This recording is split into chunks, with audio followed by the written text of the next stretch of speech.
Olá, uma ótima tarde para todos vocês. Top News 1 a partir de agora, fechamento de mercado junto comigo, Gabriel Monteiro, que daqui a pouquinho está chegando por aqui. Para você que ainda não conhecia a BMC News e está agora conhecendo, chegando aos poucos aqui na nossa programação, ainda não me conhece, eu sou Débora Oliveira e já quero agradecer a sua audiência e a de todos que estão aqui nos acompanhando, claro, desde o período da manhã. Eu sei que tem muita gente que passa aqui o dia inteiro, então gosto sempre de começar agradecendo a todos vocês. A audiência é muito importante para nós. Se não fosse vocês do lado daí, não teria gente do lado daqui. Então, muito obrigada a todos. E vamos lá, vamos começar trazendo aí as últimas notícias desse mercado para entender um pouco desse Bovespa, movimentações aqui no finalzinho do dia. Teve muita coisa acontecendo nessa tarde. Fala do Jerome Powell e a gente vai trazer um resumo de tudo isso aqui para vocês. Bom, começando pelo índice Bovespa, está aqui, ó, meu telão do Profit da Nelogica. O Bovespa que perdeu os 108 mil pontos que a gente teve na abertura, até tentamos aí, né, recuperar um pouco, batemos uma máxima de 109.037, mas isso não sustentou. A queda agora é de 0,78%, com agora o índice Bovespa aos 107.971 pontos. No dólar futuro, a gente segue com alta de 0,9, 0,90, que nesse momento moeda americana acima dos R$ 5,20, está agora cotada a 5,21. É a situação da moeda americana nesse momento. Aí a gente vem com o BRF aparecendo por aqui, junto com o Marfrig nos destaques de queda. Não é o primeiro dia que a gente vê esse bloco de frigoríficos, né, no patamar negativo. BRF agora cai no 5,58%. A gente ainda continua aqui, inclusive, com outros papéis do setor de tecnologia em queda, Gabriel, e continua o nosso monitor de mercado brincando com nós, né? Aí eu quero abrir e fecho, eu quero fechar, ele abre e assim a gente segue. Mas vamos lá. Né? Brasileiro não desiste nunca. E aí a gente, vamos lá, olha, B3 segue na queda. Quem está acompanhando aqui, aliás, a programação da BMC News, nessa segunda-feira a gente trouxe aquela notícia lá do Fundo Mubadala que, né, traz aí então agora uma expectativa de retirar um projeto de gaveta para, quem sabe, ter uma concorrência aí com a B3. O papel de B3 chegou a ficar, inclusive, na liderança de perdas hoje durante o dia, repercutindo, né, inclusive essa notícia. Agora, nesse momento, caiu 1,8%, é a queda aqui para B3. Bom, na ponta positiva, a Embraer sobe 2,86% e a gente vem com os papéis setor de siderurgia de mineração, apesar de que a Vale estava devolvendo ali os ganhos, mas a gente tem Gerdau Metalúrgica, Gerdau em alta, alguns papéis aí do setor das papeleiras que acabam se beneficiando da alta do dólar. Além disso, São Martinho, 1,27% de alta para São Martinho, que teve inclusive aí recomendação, né, para o papel. A gente vai trazer já mais detalhes sobre isso. A análise gráfica também, inclusive, do Felipe Fradinho, que vai estar aqui hoje fazendo o fechamento do mercado junto com a gente. Mas essa é a situação aqui, né, no índice Bovespa. Temos queda por enquanto, né, e ainda se mantendo no patamar dos 107 mil pontos. Agora, lá fora, vamos dar uma olhadinha então com o senhor Gabriel Monteiro. Senhor Gabriel Monteiro, boa tarde para você. Boa tarde, dona Débora Oliveira. Lá fora, o ritmo está dado desde o começo da manhã, ritmo de estabilidade. Não tivemos grandes movimentações. É verdade que passamos boa parte do dia aqui em patamar negativo para os três principais índices das bolsas, né, norte-americanas. No entanto, depois da fala de Jerome Powell, que era amplamente aguardada tanto pelo mercado asiático quanto pelo mercado aqui norte-americano, brasileiro e europeu, nós tivemos uma mudança no sinal de dois desses índices. Neste momento, S&P 500 oscilando 0,34% positivamente e também Nasdaq 0,61%. Dow Jones é o único desses três índices que opera em estabilidade, 0,04% e aí sim em sinal negativo. O mercado deu uma boa animada, não tivemos uma grande declaração de Powell durante essa entrevista. Falou bastante sobre a manutenção desses juros, o aumento dos juros até que seja em patamar restritivo. Diz que ainda não encontraram esse patamar restritivo para os juros para conter a inflação nos Estados Unidos, que a inflação ainda tem dado informações meio dúbias, informações duvidosas. Claro, teremos de aguardar a próxima reunião. Já está amplamente aí calculado pelo mercado que teremos um aumento novamente de 0,25 pontos base.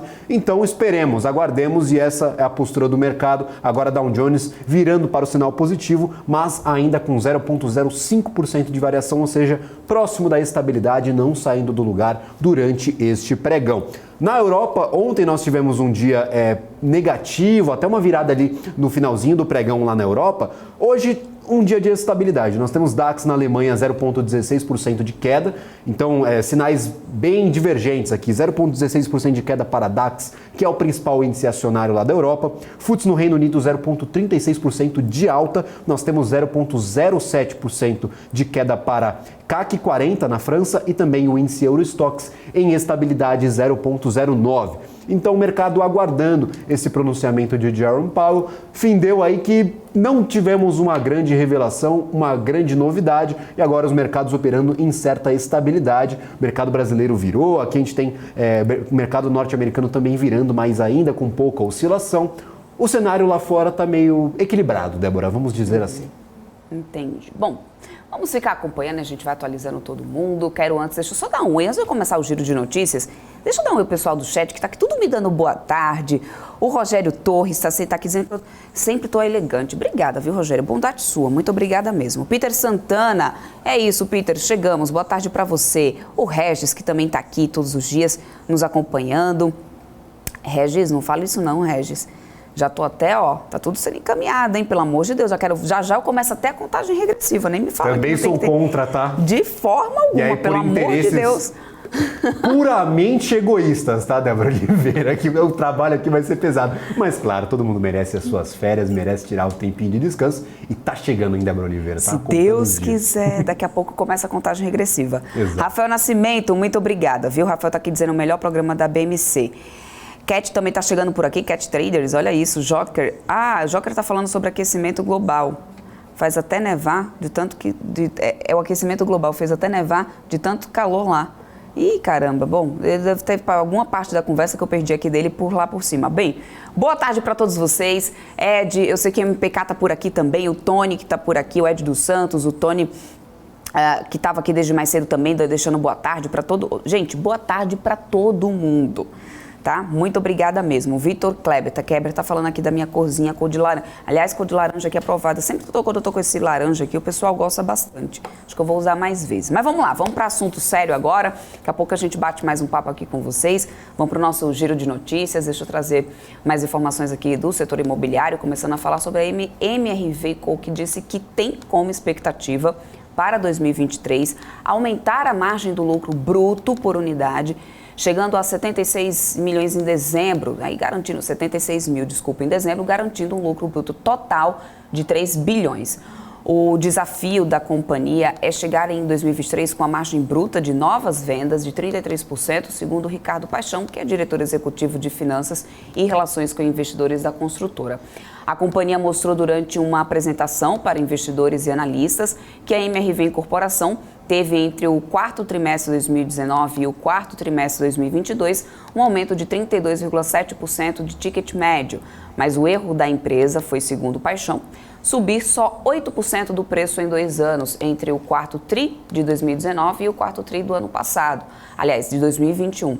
Agora a expectativa da companhia é chegar ao quarto TRI desse ano, de 2023, com vendas de R$230 mil por unidade, viu, o Gabriel? Exatamente. Alerta de crise, tal, Débora. Depois de muita repercussão e fortes perdas no pregão de hoje, a Light negou por meio de nota que esteja planejando pedir recuperação judicial. A companhia é alvo de preocupações no mercado devido à sua situação financeira, já que ela não estaria enfrentando problemas aí para rolar as suas dívidas. Ela está tendo problemas aí com os seus credores para poder rolar essas dívidas. Então, a concessionária reafirmou que contratou aí a consultoria financeira Laplace, que foi responsável pela recuperação judicial da Oi para assessorar na avaliação de estratégias financeiras que viabilizem a melhoria da sua estrutura de capital. Só que a contratação da assessoria financeira reforçou a percepção de que a empresa poderia estar enfrentando problemas para rolar as suas dívidas, já que se aproxima do fim do prazo da concessão da distribuidora do grupo, que se encerraria em 2026. O cenário levou as agências de avaliação de risco Fitch e Moody's a baixar as notas de crédito da Light S.A. Bom, e os advogados do Bradesco protocolaram ontem no Tribunal de Justiça do Estado de São Paulo um pedido para que sejam depositadas em juízo todas as caixas de e-mail de 42 executivos que exerceram cargos de direção na Americanas S.A. nos últimos 10 anos.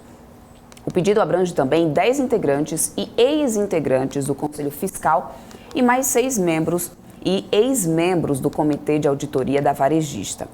A medida foi uma reação à decisão da segunda Vara Empresarial do Rio, que não aceitou carta precatória da Justiça de São Paulo para o cumprimento de busca e apreensão em documentos da Americanas, solicitada pelo Bradesco já anteriormente. E a Americanas entrou com um pedido na Justiça do Rio de Janeiro pedindo a liberação de mais de 44 milhões de reais retidos pela Stone, referentes a vendas de produtos em lojas virtuais que integram o marketplace da varejista. Segundo o valor, na petição com data de ontem, a companhia afirma que os valores decorrentes das vendas de produtos são integralmente transferidos para as contas bancárias da Americanas S.A.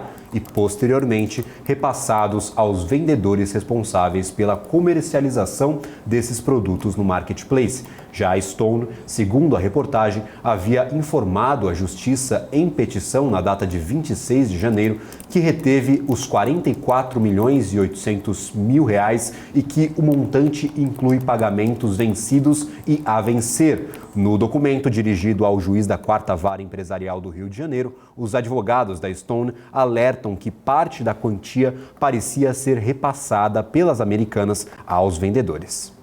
Bom, e a Petrobras anunciou nesta terça-feira a redução dos preços do diesel para as distribuidoras. Veja agora esse e outros destaques do mundo corporativo. Acompanhe. A partir de amanhã, o preço médio do diesel para as distribuidoras passará de R$ 4,50 para R$ 4,10 por litro, uma redução de 40 centavos. De acordo com a petroleira, a redução tem como principal objetivo buscar o equilíbrio dos preços no mercado nacional e internacional, contemplando as principais alternativas de suprimento dos clientes e a participação de mercado necessária para a otimização dos ativos. A XP manteve a recomendação de compra para a Raízen, com preço-alvo a R$ 9,60. Para a corretora, a empresa deve apresentar resultados fracos no terceiro trimestre fiscal, com menor produtividade de cana-de-açúcar, levando a um menor volume de vendas de açúcar e etanol, o que pode pressionar a margem. Já a B3 se destaca entre as principais baixas do Ibovespa, com investidores precificando pelo menos 3 fatores para as vendas do papel nesta terça-feira. O potencial novo concorrente para a Bolsa Brasileira a partir do fundo Mubadala, a queda do setor financeiro com balanços que estão sendo divulgados e o cenário político ruidoso. Maravilha. E está pensando no bolso dos brasileiros?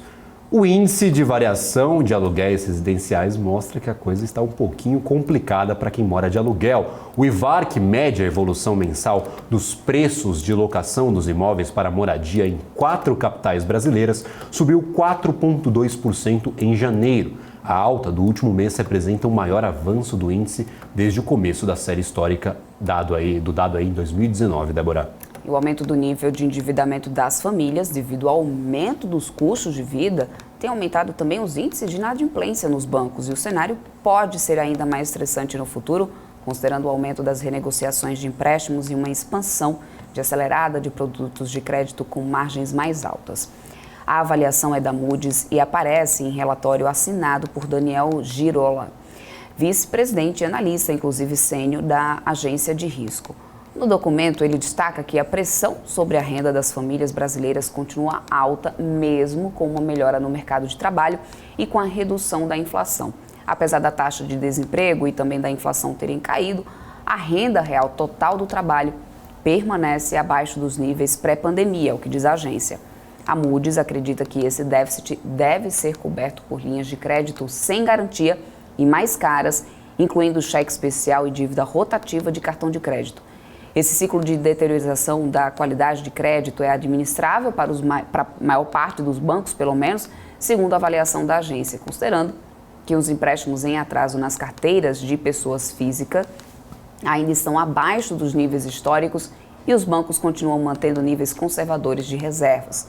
Do lado do crédito corporativo, a expectativa dos analistas é de que a inadimplência vai aumentar de forma moderada. Maravilha, e antes de nós irmos aqui para a nossa primeira entrevista, dona Débora Oliveira, eu gostaria de saber de todos aí que estão nos acompanhando, eu sei também na segunda tela o jogo do Flamengo, se vocês já estão inscritos no Instagram da BMC News, @bmc.news, pela nossa rede social, você pode ter acesso aos conteúdos produzidos aqui por nossa equipe, tanto da nossa programação ao vivo, com alguns cortes, mas também produzidos diretamente para o Instagram. Então, para você que gosta de nos acompanhar, gosta de acompanhar o mercado financeiro, mas não tem tempo de acompanhar aqui o dia a dia, a nossa programação do começo até o final do dia, acesse o nosso Instagram pelo @bmc.news. Lá naquela rede social você pode ter acesso a muita coisa bacana. É o mesmo arroba tanto para o TikTok quanto para o Kawaii. A BMC News está em todos os lugares, produzindo, claro, conteúdo que gera valor. Débora. É isso aí. Bom, a gente vai para um rápido intervalinho comercial.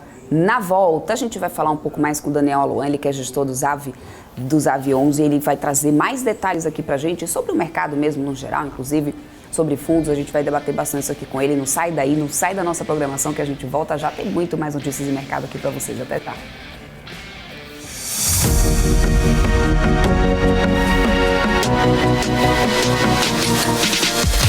BMC News, informação que gera valor.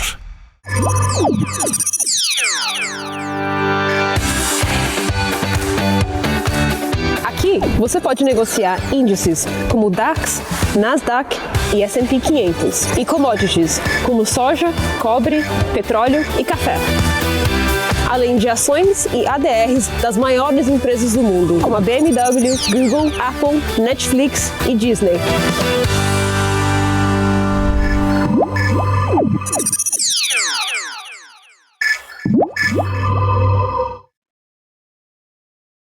Você está cansado da mesmice? Negociando em plataformas com ferramentas desatualizadas? Falta variedade e funcionalidade? Aproveite nossa grande seleção de ferramentas de trade. Baixas taxas de negociação, suporte em português 24 horas por dia, com mais de 200 criptomoedas disponíveis para trade e a facilidade de depósitos com Pix. Aproveite o futuro agora. Bybit. Abra sua conta hoje mesmo. Bybit.com.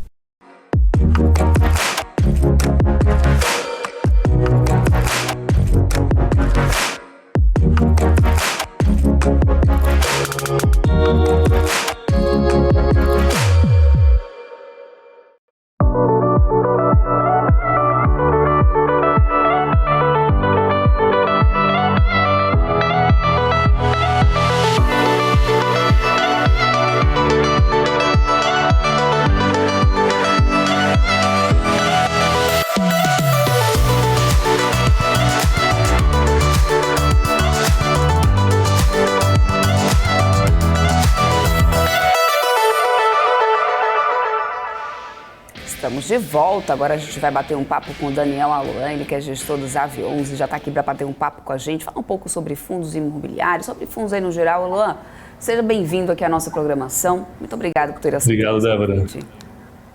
Olha só, muito vamos começar então falando, né, sobre fundos imobiliários. A gente sempre também recebe questionamentos por aqui. A gente tem uma perspectiva de juros em patamar elevado por mais tempo. E agora, as incertezas relacionadas à agenda econômica, né, do novo governo, isso tudo só tem gerado mais ruídos. Qual que é o impacto desses fatores para os fundos imobiliários no geral? A gente deve ter mais um ano difícil para os fundos imobiliários, disputando, por exemplo, espaço com a renda fixa aqui no Brasil? Acho que esses últimos 6 meses têm sido uma boa aula do que acontece com esse tipo de política. Então, fundo imobiliário é muito pautuado pelos juros, e os juros vai seguindo a inflação, que é o objetivo dele é controlar a inflação.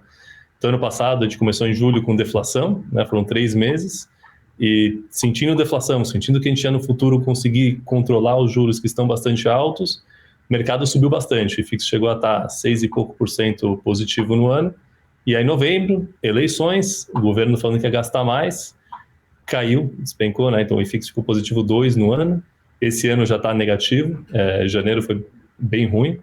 Então, de novo, a questão nossa é quais são as sinalizações que a gente está tendo sobre para onde que vai os juros. Por um lado, o presidente batendo no peito que vai baixar juros, ao mesmo tempo que ele fala que vai aumentar gastos. Como é que vai ficar isso? Como que vai ficar a inflação nesse meio? A gente ainda está num momento de muita incerteza, não existe uma comunicação coerente por parte do governo do que vai acontecer. Isso que a gente está esperando agora. Inclusive, eu gostaria de perguntar sobre essa expectativa. Nós temos já o mercado de juros futuros, normalmente operado ali pelos bancos, pelas grandes corretoras, pelos entes internacionais. Mercado de juros futuros indo acima do que já está projetado para a Selic, tanto pelo Focus, tanto pelo Banco Central, que está estabelecido ali um patamar de 13,75 em estabilidade já desde o ano passado. Como que uma possível subida dos juros bateria aí no mercado de fundos imobiliários? Como que vocês estão enxergando essa possibilidade? É uma possibilidade que já está na mesa sendo discutida ou vocês acham ainda que é muito remota essa possibilidade de um novo aumento nos juros, que não é descartado pelo Banco Central? A gente sempre olha a curva da os juros real, né? E também alta, já batendo 6,5, patamar acima de 6 é muito perigoso, já estamos acima de 6,5. O que a gente enxerga de novo, essa parte da comunicação que não fica coerente. Como que o presidente consegue falar que vai aumentar gastos e baixar juros ao mesmo tempo e falar que vai intervir na política monetária do país? Se o juros sim subir, e de novo, lá fora, o Brasil, por mais que é grande, independente, ele também depende bastante do mercado externo com inflação muito alta, subindo juros. E a gente aqui vai fazer como? Então, de novo, subindo juros é mais uma paulada no mercado de fundo imobiliário, e o que a gente está vendo já, desde do meio do ano passado, é um pouco da história de ver quem está nadando com ou sem calção. Os projetos que foram feitos às pressas começaram a aparecer.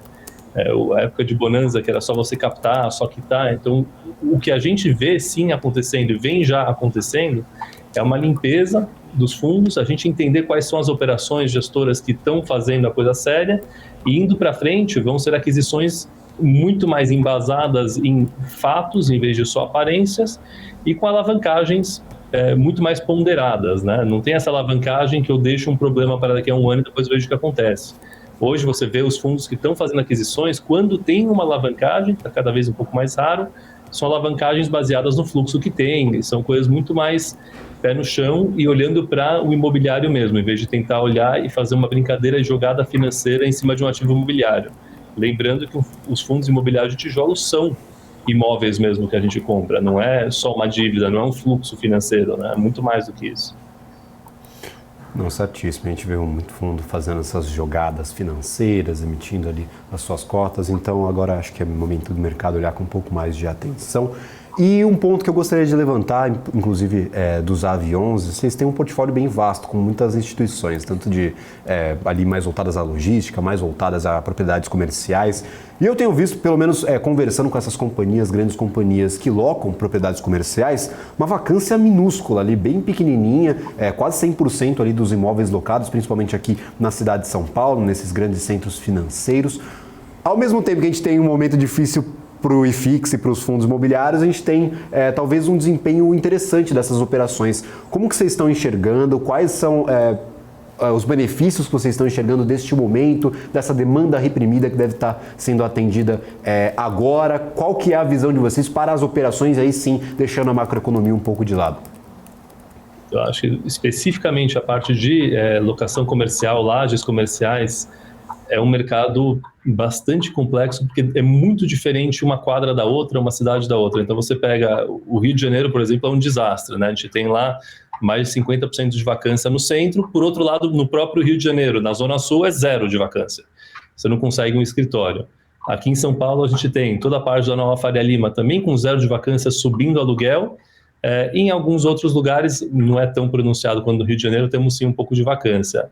A nossa laje especificamente está no Itaim, é um pouco mais longe da Faria Lima, mas também no Itaim, e lá a demanda está boa, o mercado está aquecido, mas é isso, de novo, é um imóvel, né? E do mesmo jeito que quando você vai comprar uma casa, tem muita diferença a quadra onde você vai ficar e o que tem no entorno deste imóvel, aqui também, para laje comercial, escritório, onde a pessoa vai colocar, tem muito a ver com o próprio imóvel, que é o que a gente não pode esquecer. Só falar de metro quadrado, só falar de valor de aluguel, né? Você tem que lembrar o que é o produto no final do dia. Na parte de logística, a gente vê também uma migração muito grande para cada vez mais perto da cidade. Então, as coisas que estão um pouco mais longe, que antes essas coisas de entregar em 3, 4 dias era comum, hoje e-commerce você quer entregar no mesmo dia seguinte. Quanto mais perto da cidade, você vê uma vacância quase zero, mesmo que o preço é muito mais alto do que um lugar a 60, 70 quilômetros daqui. E industrial diferente, porque industrial em geral a gente sempre com contratos mais longos, a pessoa faz mais investimento no próprio imóvel industrial. Então depende muito mais da operação que está rodando lá dentro do que o próprio imóvel. É mais raro o inquilino se mudar de um imóvel industrial para outro se não tiver um problema sério lá. Ele produz com calma, não é os mesmos prazos do que um imóvel logístico, né? Agora, falando um pouquinho sobre a questão dos distratos, a gente sabe que quando a gente, olhando para esse setor de fundos, a gente também tem esse ponto aí dos distratos, que é um questionamento, né, que é sempre trazido, sempre levantado, ainda mais quando a gente teve agora esse período de pandemia, isso foi um ponto ali importante e bastante levantado. Como que isso tem impactado os fundos, como que anda essa questão dos distratos nesse momento? Só para a gente atualizar, né, quem está nos assistindo, quem está nos acompanhando, como que isso tem impactado, né, atualmente o cenário aí dos fundos imobiliários? Eu lamento te informar, mas a gente não está no mercado residencial, a gente ouve coisas de mercado, mas não tenho nada. A gente tem algumas dívidas de empreendimentos imobiliários, mas em geral estão muito avançados e não tá tendo distrato, mas eu não tenho uma visão de mercado como um todo para te ajudar. Tá ótimo. Maravilha. Eu gostaria de inclusive incluir nessa discussão algumas notícias sobre as Avit, sobre os AV11, com a relação de Hering e algumas devoluções ali de imóveis. Como que está essa gestão? Como que vocês estão atendendo ali os cotistas? Como que está essa conversa? Gostaria de saber aí da gestão do fundo especificamente, como que vocês estão se posicionando diante desse caso, por favor.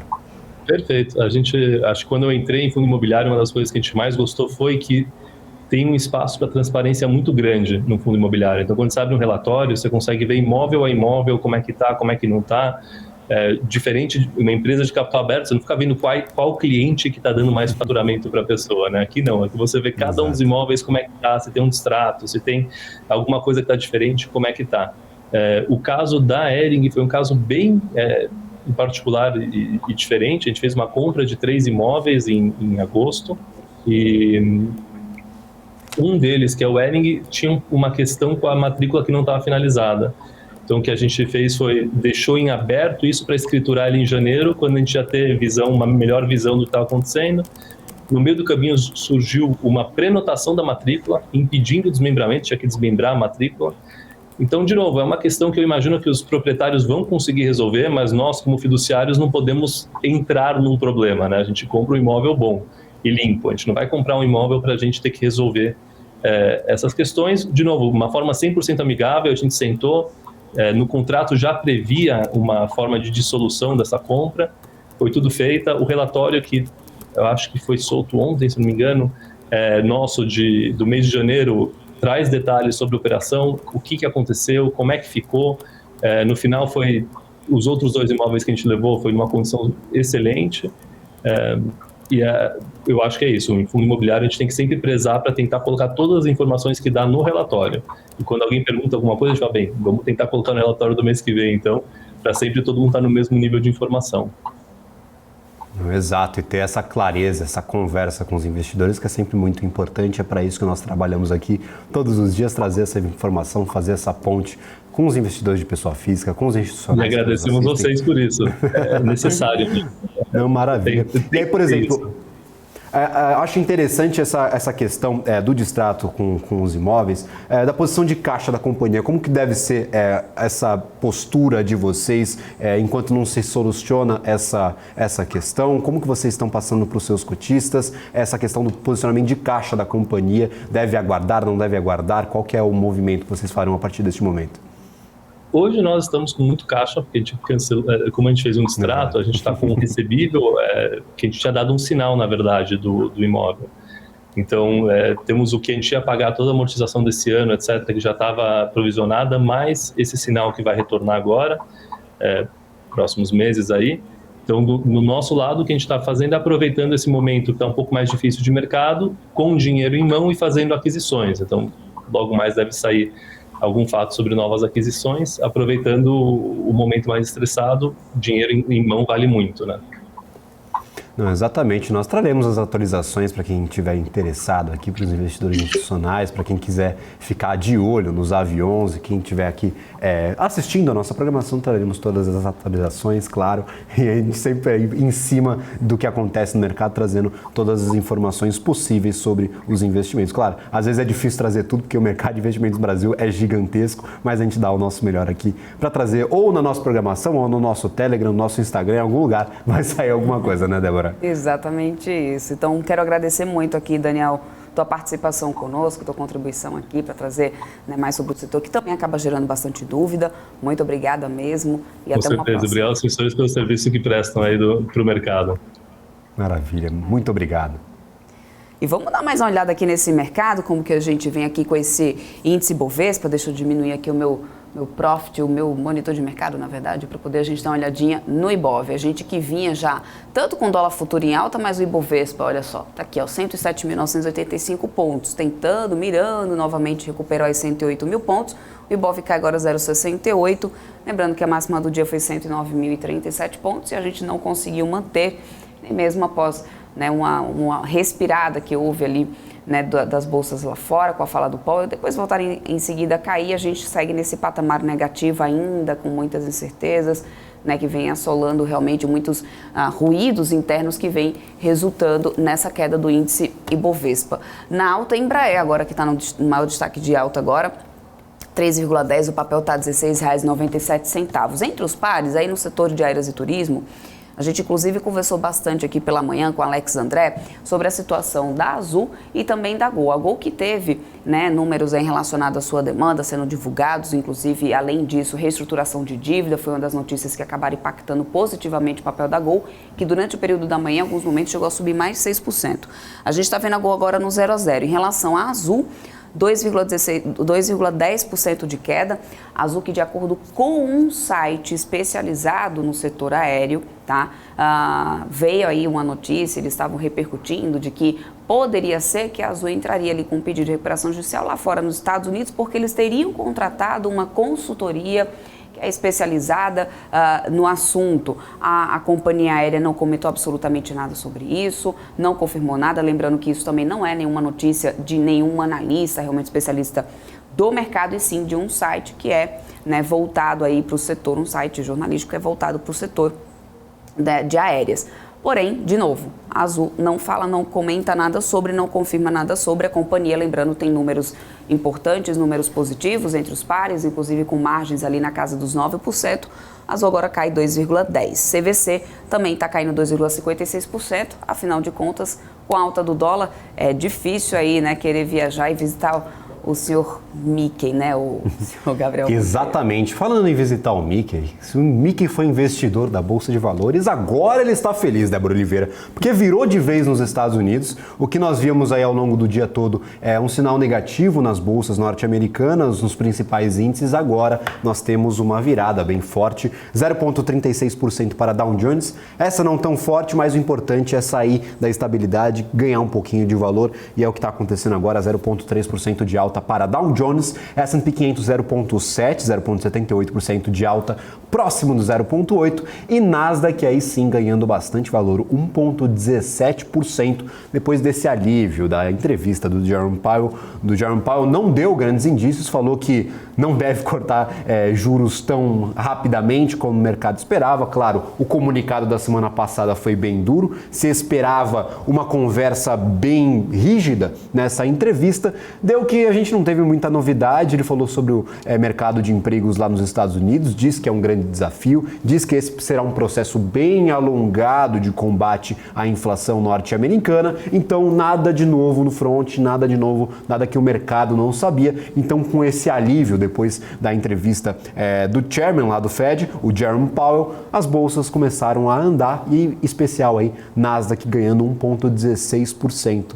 Não víamos aí um aumento de valor tão grande para a Nasdaq desde daquele payroll da semana passada, da sexta-feira, que veio fortíssimo, 3 vezes mais do que esperávamos aí, veio muito forte, realmente bem acima das expectativas do mercado, e agora a Nasdaq ganhando 1,18%. Também temos alguns posicionamentos de dirigentes do Banco Central Europeu, principalmente do Banco Central lá da Alemanha, dizendo que não há não há perspectiva de corte de juros para a Europa. O mercado estava todo em folia, estava todo animado com os dados dentro das estimativas que vinham sendo divulgados desde o final do ano passado para a zona do euro. Isso animou o mercado, talvez com uma projeção que não era tão pessimista quanto se esperava. No entanto, o Banco Central Europeu está bem duro, dizendo que ainda é um problema a inflação, que as commodities podem voltar a subir e pressionar os custos de vida na Europa, e agora alguns dirigentes apontando que não há perspectiva de corte de juros ainda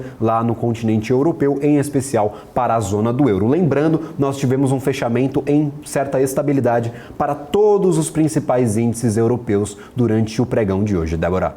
É isso aí. Bom, só uma notícia aqui, né, falando no Brasil, falando de Americanas, né? A cada momento a gente tem uma nova informação. A informação que a gente tem agora é que a Americanas encerrou ontem as atividades do seu centro de operações em Fortaleza, desativando alguns meses, né, após inclusive o fechamento do centro de distribuição da empresa na capital cearense, que passou a ser atendida pela unidade do Recife, né? Pelo menos é o que forma a reportagem do Valor. Em nota, a companhia afirmou que o encerramento faz parte de uma estratégia de otimização dos espaços de armazenagem em andamento desde o segundo semestre de 2022. A empresa disse ainda que a mudança não vai impactar nas entregas dos consumidores locais. Aqui a gente tem Americanas hoje caindo mais de 20%, 20,23%, o papel está R$ 1,37. Lembrando que nesse final de semana, né, os principais investidores, né, o Lehman, todos os três investidores estavam aqui, o Teles também, para poder tentar fazer uma negociação, entraram de cabeça ali pessoalmente, né, o Gabriel, para poder tentar renegociar ali com os credores e tudo mais, mas não estava tendo, né, não estava vendo muito sucesso nessas negociações, linhas extraordinárias de crédito, talvez era o objetivo deles de conseguir ir para poder garantir a operação ali de Americanas. Até então, nenhuma novidade sobre isso, mas vem aí então essa outra novidade. Americanas encerra atividades do centro de operações lá em Fortaleza. Acho que a galera acha que... Eu tenho memória curta, Débora Oliveira. Eu tô sempre de olho no chat. E eu lembro de um comentário ontem falando que hoje a Americanas ia chegar em R$2, que ia explodir. Aí virou aquela conversa de oi, de IRB, que tem a galera que aposta no papel com todas as suas forças. Lembrando, gente, tá fora de todos os índices, tá em um valor muito aquém do que nós vimos anteriormente cotado aqui para Americanas. Lembrando, antes da crise, a ação estava em R$12, ganhando até valor, e agora R$1 e alguns centavos. Tem gente apostando nos R$2. Fora dos índices, fora da carteira de grandes investidores institucionais, o papel vira meramente especulativo. Então, até o final da recuperação judicial, a gente vai ter bastante oscilação aqui para os papéis de Americanas. Então, fica o alerta, fica aqui o nosso disclaimer muito grande pulando na sua tela. Cuidado para operar os papéis de Americanas, apostando aí na recuperação do ativo, porque essa recuperação judicial, ela pode demorar bastante. Inclusive, Débora Oliveira, Beto Sicupira, que integra o grupo 3G, é um dos maiores acionistas também da Light, que agora também está envolvida aí nessa suposta recuperação judicial que pode se estar encaminhando. A companhia já negou em fato relevante em comunicado ao mercado, mas Beto Sicupira, ele possui aí 10%, cerca de 10% do capital social da empresa aí do grupo controlador da companhia. Então, também envolvido aí nesse caso de Light, que movimentou o mercado durante todo o dia de hoje. Bom, a gente vai para um rápido intervalinho comercial. Na volta, a gente traz mais notícias de mercado para vocês. Não sai daí que a gente volta já. Até já.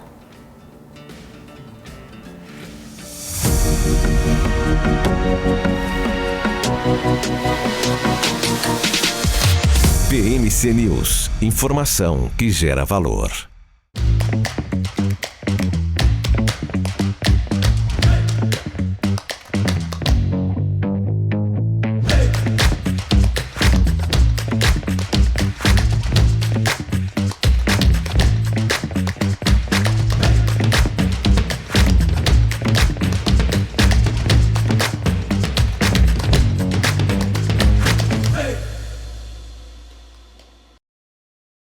As empresas que fazem parte do seu dia a dia estão em uma das maiores bolsas do mundo, a Nasdaq.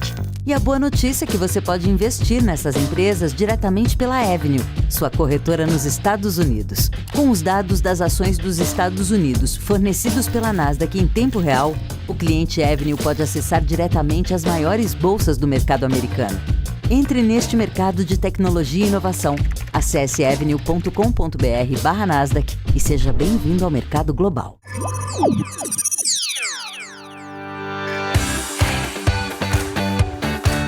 Aqui você pode negociar índices como DAX, Nasdaq e S&P 500 e commodities como soja, cobre, petróleo e café. Além de ações e ADRs das maiores empresas do mundo, como a BMW, Google, Apple, Netflix e Disney.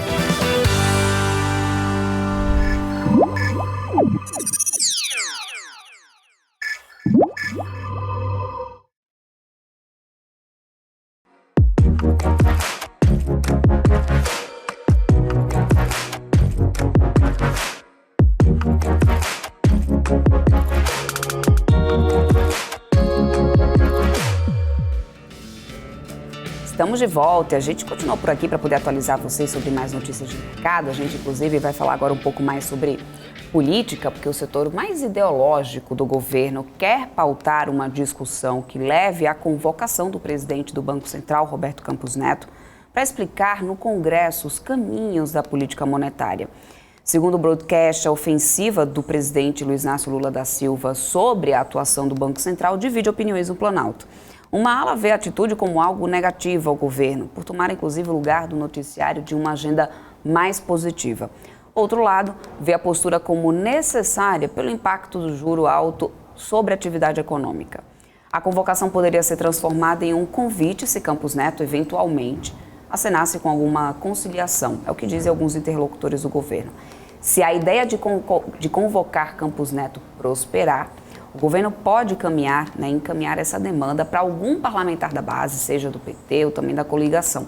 Lembrando que essa era uma ação de praxe do presidente do Banco Central de ir trimestralmente à Comissão de Assuntos Econômicos no Senado, mas a tradição foi descontinuada durante a gestão de Jair Bolsonaro. E olha só, apesar dos ruídos na relação entre o governo federal e o Banco Central, segundo analistas da XP, não há no Ministério da Fazenda qualquer orientação no sentido de mudar o perfil das indicações para a diretoria do Banco Central após o comunicado do Copom. A tensão entre o Executivo e o Banco Central cresceu nas últimas semanas com falas mais incisivas de Lula contra a autonomia do Banco Central e as taxas de juros. A posição do presidente se intensificou como resposta ao tom mais duro no comunicado do Copom da semana passada, no qual o governo cultivava a expectativa de ler alguma menção ao pacote de recomposição de receitas anunciado por Haddad em janeiro. Ontem, em evento de posse de Aloysio Mercadante na presidência do BNDES, Lula reforçou as críticas, o que gerou temores de que o presidente poderia indicar nomes que façam contraponto a Roberto Campos Neto nas duas diretorias que ficaram vagas ao final deste mês. A informação foi negada por integrantes da Fazenda que continuam apostando em um nome técnico e consensual para essas diretorias. Lembrando, né, Débora, que a gente teve uma ata do Copom divulgada neste começo de dia. Isso mesmo. E ainda que Lula mantenha esse embate público, né, como narrativa para poder culpar o Banco Central pelo baixo crescimento, integrantes do governo têm atuado para poder tentar colocar panos quentes, né, sobre esse assunto. Hoje, mais cedo, o Fernando Haddad elogiou em entrevista justamente a ata do Copom, que o Gabriel lembrou agora, considerada mais suave por ter reconhecido as medidas já apresentadas pelo governo até agora. O ponto tem sido enfatizado por integrantes do time para poder tentar mostrar ao presidente uma melhora na relação institucional com o banco. O time econômico mantém a avaliação de que a redução nos juros almejada pelo governo só pode ser conquistada com a melhoria do ambiente econômico por meio de medidas de consolidação fiscal.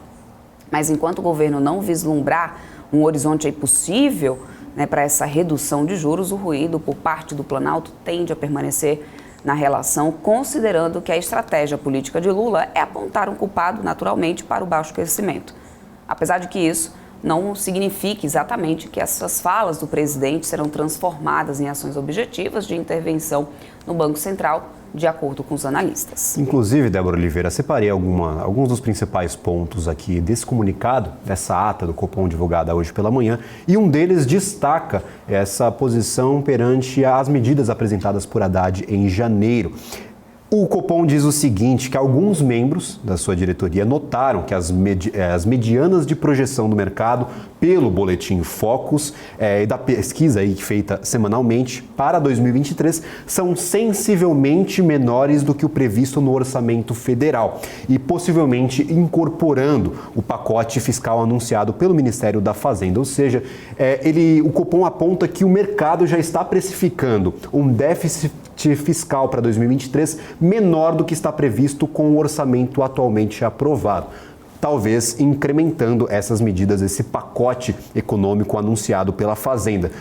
E também prevê aí que esse pacote ele possa realmente trazer alguns impactos se aprovado em lei. No entanto, o Banco Central, na figura do Copom, do Comitê de Política Monetária, tem de trabalhar com dados já previstos em lei, ou seja, o orçamento já aprovado, não projetar esses pacotes que são anunciados ou por ministérios ou pela Câmara dos Deputados. Por isso, segue com o cenário base previsto no orçamento de 2023, com risco fiscal, claro, pela PEC de transição, e com incerteza sobre a inflação, ainda não calculando essas medidas apresentadas por Haddad. Essa é a posição institucional, claro, do Copom, do Comitê de Política Monetária, a essas críticas de não reconhecer o pacote apresentado pela Fazenda.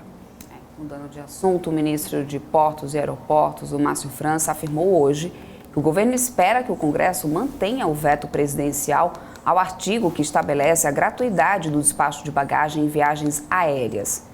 O assunto já foi alvo de discussões no governo. A definição da pauta no Congresso é aguardada pelo setor. No ano passado, o Congresso aprovou o artigo que proibia as empresas aéreas de cobrar qualquer tipo de taxa por mala com até 23 quilos em voos nacionais e com peso que não fosse superior a 30 quilos em voos internacionais. O artigo foi vetado por Jair Bolsonaro, decisão que ainda pode ser revertida no parlamento. Para o setor, o retorno da isenção poderia ser um impeditivo para a entrada, inclusive, de empresas low cost aqui no Brasil. Olha só, a taxa anual de inflação ao consumidor, o IPC, dos países que integram a Organização para a Cooperação e Desenvolvimento Econômico, a OCDE, desacelerou para 9,4% em dezembro, abaixo do pico de 10,8% e no patamar mais baixo desde abril de 2022, segundo o comunicado divulgado pela OCDE nesta terça-feira. De acordo com a instituição, a Alemanha teve a queda mais acentuada, impulsionada por um subsídio pontual nas contas de gás. Então, o gás ainda muito preocupante lá na Europa, mas por conta desse inverno um pouco menos rigoroso do que se esperava e esses subsídios na Alemanha, nós tivemos uma regressão na inflação dos países ali da OCDE. E otimismo de volta. Essa foi a sensação que o mercado teve sobre o primeiro pronunciamento público do Powell logo após a divulgação do payroll. O presidente do Banco Central americano estava animado e devolveu o otimismo aos mercados de Nova York, que logo depois voltaram a cair, depois expandir um pouco mais ganhos. Ficamos assim com essa volatilidade lá por fora. Mas ele voltou a dizer que a desinflação está nos estágios iniciais dos Estados Unidos e que ele espera quedas significativas da inflação em 2023. Ele comemorou o fato de a inflação não estar sendo combatida às custas do mercado de trabalho, que está muito forte porque a economia está forte. Powell ainda estava à vontade e até brincou durante a sua fala. Ele chegou a dizer que gosta de tocar guitarra e que fala de vez em quando com Trump. Sobre Biden, ele disse, nunca falei. Diante dessa inesperada mensagem, os mercados tendem a resgatar as apostas no fim do próximo aperto monetário e também, possivelmente, de cortes de juros ainda nesse ano. Aqui no Brasil, a reação foi mais forte no câmbio, com o dólar virando para queda no mercado à vista, mas logo depois a gente viu se reverter. O Ibovespa também não conseguiu acompanhar essa festa, não está conseguindo ainda, e os juros futuros continuaram queimando o prêmio acumulado já no estresse dos últimos dias.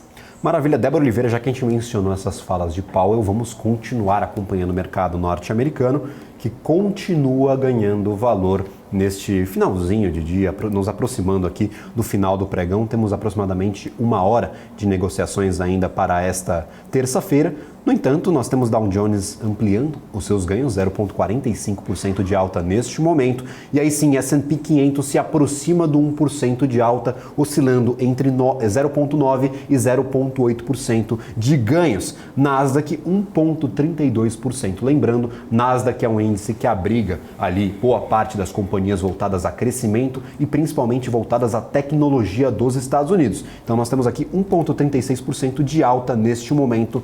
As bolsas, os principais índices lá nos Estados Unidos, eles permaneceram em estabilidade, mais para o lado negativo do que o positivo, durante todo o dia, justamente esperando essa fala de Powell, essa entrevista que acabou de se encerrar lá nos Estados Unidos. O que aconteceu também, por agora, desde o início desse nosso programa, foi o petróleo explodindo, viu, Débora? Nós temos aqui 3,44% de alta para o petróleo Brent, 83 dólares e 78 centavos a cotação do barril. E para o petróleo WTI, nós temos 4,17% de alta, se aproximando ali dos 77 dólares. Neste momento, 77 dólares e 20 centavos de dólar. Então, petróleo, nessas últimas 2 semanas, bem instável, oscilando muito ali entre os 86 para o petróleo Brent, claro, entre os 86, 80, chegou até a 88 dólares nas últimas 2 semanas.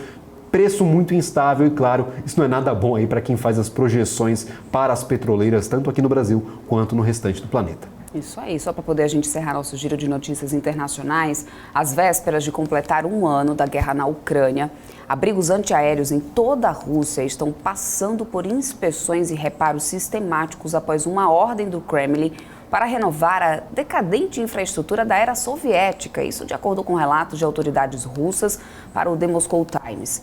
Muitos dos milhares de bunkers e também de porões e outros esconderijos da Rússia estão desativados há décadas.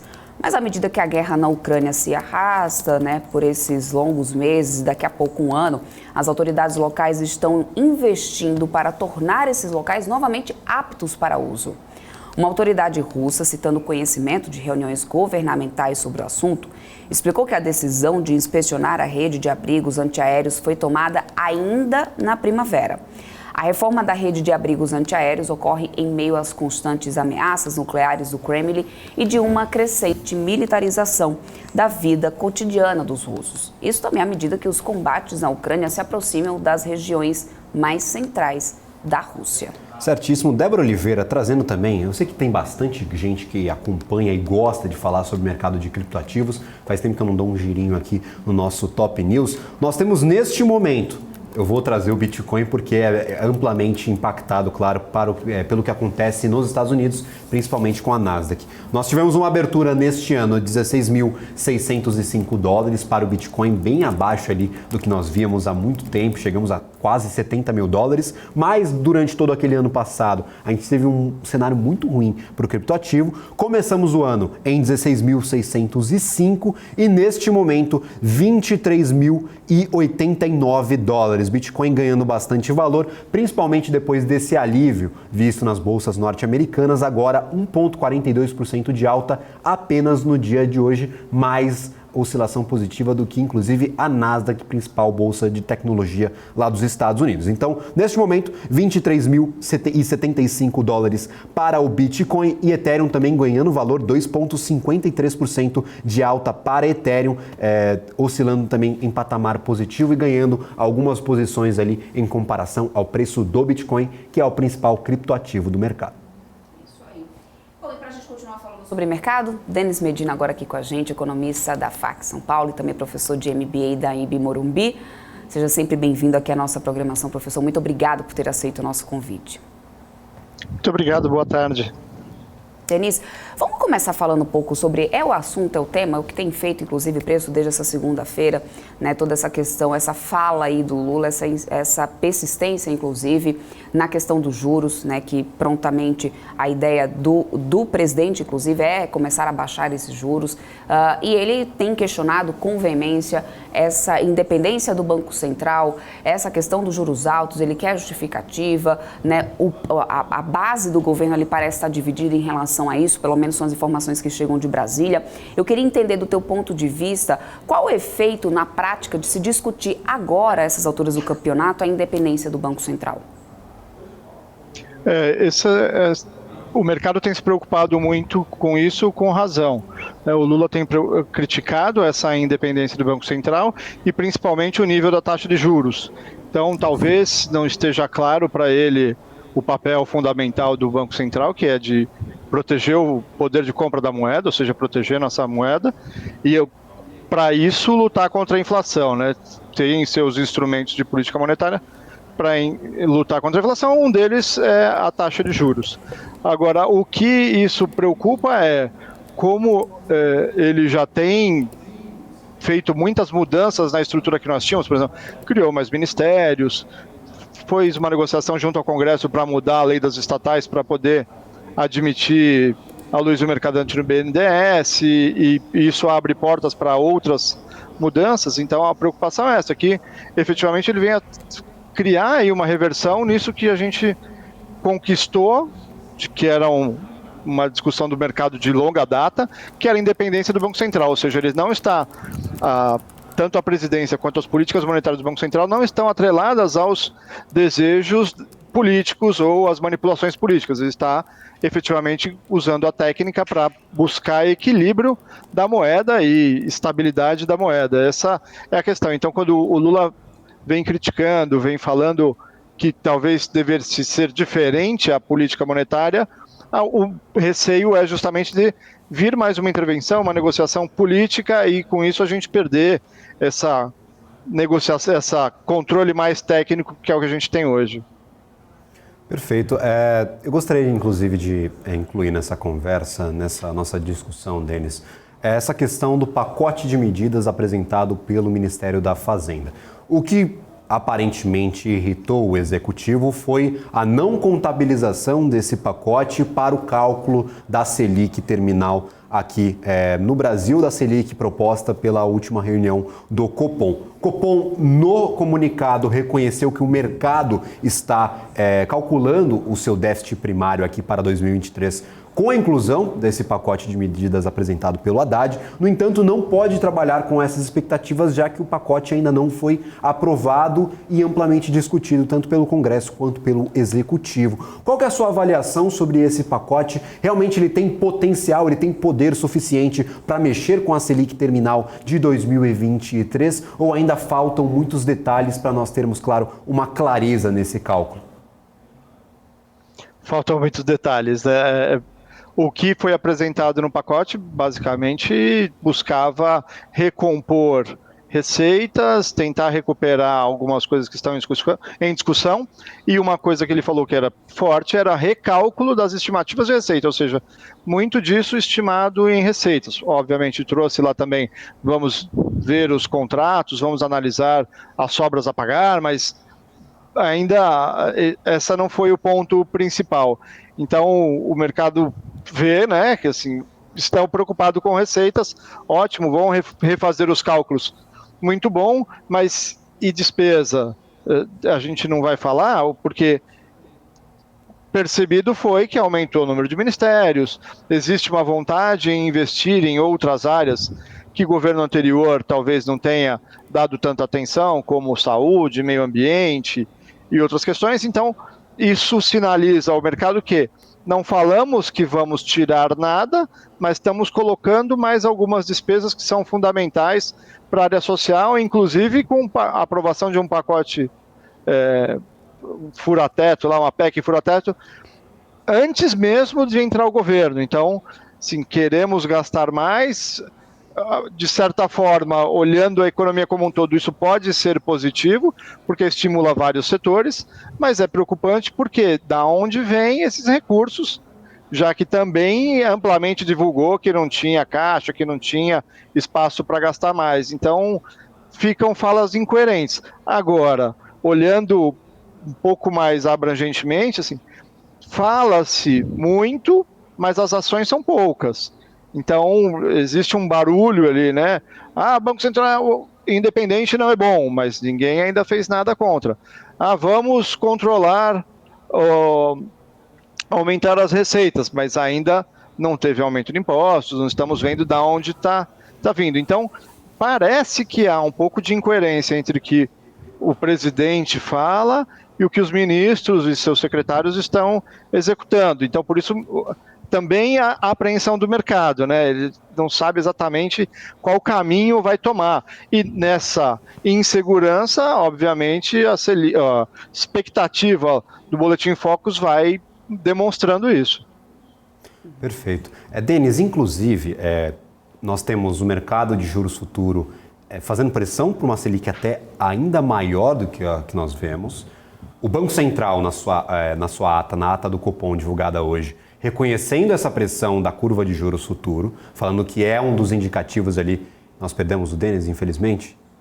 Acho que sim, dona Débora Oliveira. Mas a dúvida que eu gostaria de deixar, até para quem está nos acompanhando, né, pelo chat, é a seguinte: efetivamente o Brasil lidera o ranking de juros real do planeta, inclusive por alguns dos levantamentos que nós utilizamos aqui amplamente durante a nossa programação. Vários levantamentos apontam o Brasil como líder máximo de juros real no planeta, dentre as principais economias globais. Nós estamos com juros altos muito relevante, inclusive é ponto de atenção no comunicado do Copom, indicando que o comitê se manterá vigilante para saber se essa política de extensão do período de juros altos no Brasil realmente será efetiva. Na opinião de vocês que estão, claro, sempre acompanhando aqui a nossa programação e também o mercado financeiro, gostaria que expusessem aqui no nosso chat se faltam ou não informações do Banco Central na figura do Copom para justificar esses 13,75. Então, seria uma pergunta que eu faria aqui ao Denis Medina, mas que cabe muito bem fazer à nossa audiência. Vocês que recebem essas informações, que investem todos os dias, falta informação, falta fundamento para que o Banco Central, na figura do Copom, mantenha esses 13,75 e talvez até suba esses juros ao longo de 2023? Ou nós já temos as informações necessárias e já temos as chagas ali que devem ser tratadas com, claro, essa política monetária muito restritiva? Gostaria de saber de todos sobre esse questionamento, essa provocação, se nós temos ou não um Banco Central claro, transparente na questão de política monetária e que justifique, claro, essa manutenção e não uma rusga com o poder executivo, como vemos neste momento. Boa provocação. Enquanto a gente tenta reconectar aqui o Denis para ver se a gente consegue continuar aqui esse papo, concluir esse raciocínio. Tá, então a gente tem informação de que a gente não está conseguindo conectar o Denis aqui. Fica então, né, a provocação para vocês no chat. Vamos ver as respostas de vocês daqui a pouquinho. Enquanto isso, deixa eu trazer uma informação aqui que chama bastante minha atenção. O Itaú, gente, tem quase 5 bilhões de reais a receber de Oi e Americanas. A informação, inclusive, que chega agora é que o Itaú BBA aparece com mais de 2 bilhões a receber na lista de credores financeiros anexadas pela Oi ao seu pedido de proteção contra cobranças, que foi atendido pela Justiça na semana passada e procurado por meio de sua assessoria de imprensa. O Itaú optou por não comentar o assunto, né, por enquanto. Além disso, lembrando que eles já tinham 2,8 bilhões a receber de Americanas financeiros da Oi. São as duas companhias que a gente está vendo aí mais destaque nesses últimos dias por causa dessas questões de recuperação judicial. Entre os grandes bancos, né, que possuem aqui do país que possuem, né, exposição, né, as companhias, o Itaú é de longe a instituição com maior exposição à Oi. O Bradesco tem 34,4 bilhões em créditos contra a operadora. O Santander aparece na relação com 2,2 milhões a receber. Bradesco, 34,4 milhões. O Santander, 2,2 milhões. E aí sim, o Itaú é que está na casa dos 2 bilhões a receber. Nada comparável, inclusive, ao Banco de Fomento da China, né, no caso, em relação à Oi, que tem aí mais de 3 bi, né, que está como credor da companhia, da operadora. No processo de recuperação judicial da Americanas, a exposição dos 10 maiores bancos credores da varejista é de quase 23 bilhões e meio, de acordo com a lista que foi divulgada pela própria companhia. A Americanas está aqui, ó, mais de 20% de queda, enquanto a gente também tem o índice Bovespa caindo, tá? Cai agora 0,87%. A gente tem, né, no meio dos resultados dos bancões, a expectativa também pelo resultado de Itaú, a gente vai acompanhar isso, inclusive, tá aqui, ó, Itubi 4, Itaúsa, os papéis aí, né, tanto da holding como do banco em queda nesse momento no mercado, viu? E parece que a gente tem um Denis de volta, né, Gabriel? Exatamente, Denis Medina, por favor, fique à vontade. A internet está pregando algumas peças na nossa conversa. A tecnologia tem dessas. A tecnologia tem dessas, Fica mas seja bem-vindo novamente aqui. Não sei se escutou a minha desculpem. pergunta. Só uma parte, eu perdi metade, provavelmente. Certíssimo. Denis, a pergunta, até o questionamento, a provocação que eu fiz ao nosso chat, a quem está nos assistindo, e o que eu gostaria de replicar a ti, é justamente a seguinte: nós temos hoje no Brasil um juros real muito alto, liderando talvez o ranking de juros reais globalmente, dentre todas as principais economias do mundo, e tem esse questionamento de que talvez o Banco Central não esteja sendo transparente o suficiente com a manutenção dessa política monetária muito restritiva. Nós temos hoje 13,75% de juros, com até previsão do mercado futuro de juros de aumento para 2023. Na sua opinião, faltam informações? O Banco Central está sendo pouco claro com a justificativa dessa taxa de juros tão alta que realmente prejudica a economia, mas o senhor reconhece mais como um sintoma ou como realmente a origem desses problemas, até trazendo aqui a meta de inflação, que é bem baixa aqui no Brasil e que é, claro, buscada por toda a equipe do Banco Central e do Comitê de Política Monetária? A inflação prejudica a todos indiscriminadamente. Então, perseguir uma meta de inflação que tenha sob controle é fundamental e ajuda a toda a população. Eu penso que dizer que o Banco Central não está sendo transparente ou está exagerando na taxa seria o mesmo que dizer que o Banco Central está lutando contra o desenvolvimento brasileiro. Então, eu acho até leviano dizer uma coisa dessa, afinal, eu entendo que todos que estão à frente do governo e que estão à frente de órgãos públicos, cada um com os seus pontos de vista, sua forma de fazer, mas estão buscando o melhor para o Brasil e para a população. Então, acho que talvez não fique transparente e claro para todos, porque podem ser que usam uma linguagem muito técnica. E, inclusive, na ata do Copom, não descartaram a possibilidade de aumentar a taxa ainda, se entenderem que as políticas fiscais e que a inflação não está totalmente sob controle.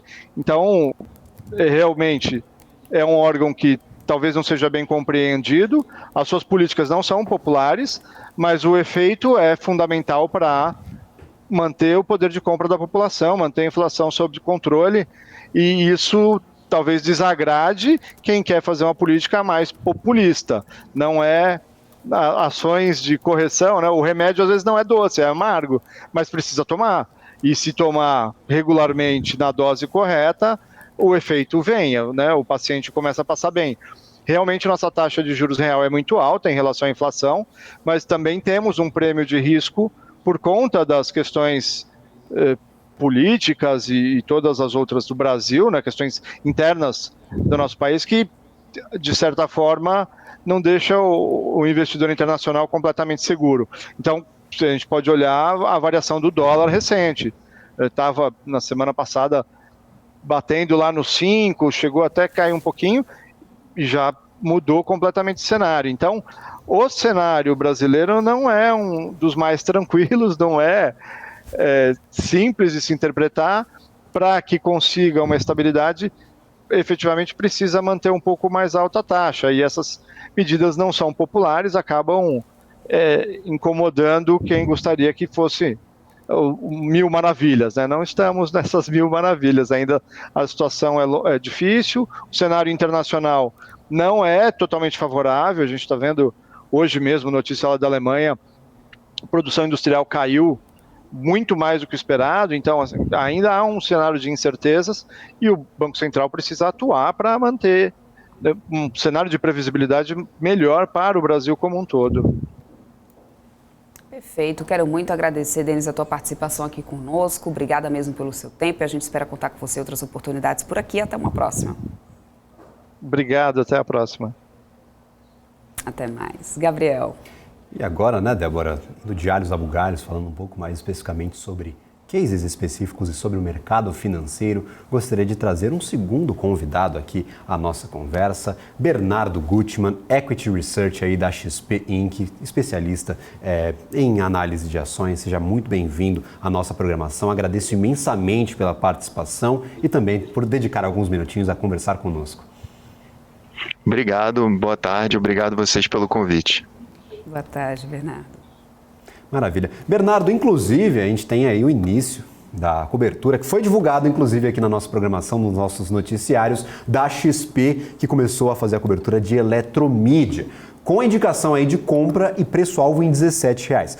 A companhia ela já é líder em seu segmento no Brasil, com mais de 40% do mercado e 70% do domínio aí de painéis digitais em todo o país. Quais as principais avenidas de crescimento que vocês traçam e que justificariam esse salto no preço das ações da Eletromídia? A companhia está muito descontada ou vocês acreditam numa consolidação da empresa e numa otimização do seu modelo de negócios? Legal. Falando aqui sobre a companhia e as avenidas de crescimento e também sobre o mercado de mídia fora de casa, também conhecido como mídia out of home, a Eletromídia, como você bem colocou, ela está super bem posicionada. Ela é líder nesse mercado, tem mais de 40% de market share e também está presente em todas as verticais existentes aqui. Ela está presente na parte de transportes, elevadores, shoppings, aeroportos, ruas. Então a Eletromídia está à frente aí de dois grandes players internacionais, a JCDecaux, que tem 22% de market share, e da Clear Channel, com 3%. E considerando apenas as telas digitais, a Eletromídia tem mais de 70% de market share do inventário Brasil. Então ela é um player dominante. E quando a gente faz uma análise do cenário competitivo no Brasil, chama a atenção o gap que existe hoje em termos percentuais de painéis digitalizados entre a Eletromídia e seus concorrentes. Basicamente, a companhia ela estabelece parcerias de longo prazo com donos e administradores de locais privados e públicos e lugares com características de grande fluxo de circulação. São 5 verticais com modelos de remuneração diferentes para cada. Transporte, por exemplo, tem uma margem de contribuição menor. A companhia ela paga um FII mais alto, então tem um revenue share maior para as concessionárias, enquanto que na vertical de edifícios a margem é bem alta, né? A companhia ela não paga nada para um edifício residencial, ela acaba prestando um serviço, oferece a tela com informações, com espaço publicitário, e no segmento de ruas, a companhia ela participa de licitações municipais, então ela paga um pequeno valor upfront, como outorga, e acaba entregando um serviço, instala mobiliário urbano, abrigos de ônibus, relógio de rua. Então são contratos de longo prazo, de pelo menos 10 anos. A companhia ela venceu algumas licitações recentemente, pós-IPO, então tem um pipeline relevante já contratado em novas praças, em Recife, Salvador, Porto Alegre, então são capitais relevantes. Então a companhia está muito focada no segmento de ruas e elevadores também. Agora, do ponto de vista do anunciante, dado essa diversidade de locais que a companhia possui, presença em locais de alto fluxo, a companhia ela consegue entregar um alcance expressivo, uma audiência bem grande, impactando seus clientes em diferentes momentos. Eu diria que tem um efeito de rede importante aqui, para grandes anunciantes, acaba sendo mais eficiente negociar com um grande player de mídia out of home, que tenha esse grande alcance. Então essa vantagem acaba alimentando um efeito em rede, uma espécie de ciclo virtuoso que acaba agregando mais valor, como por exemplo acesso aos melhores pontos, melhores negociações com grandes redes de shopping center e etc.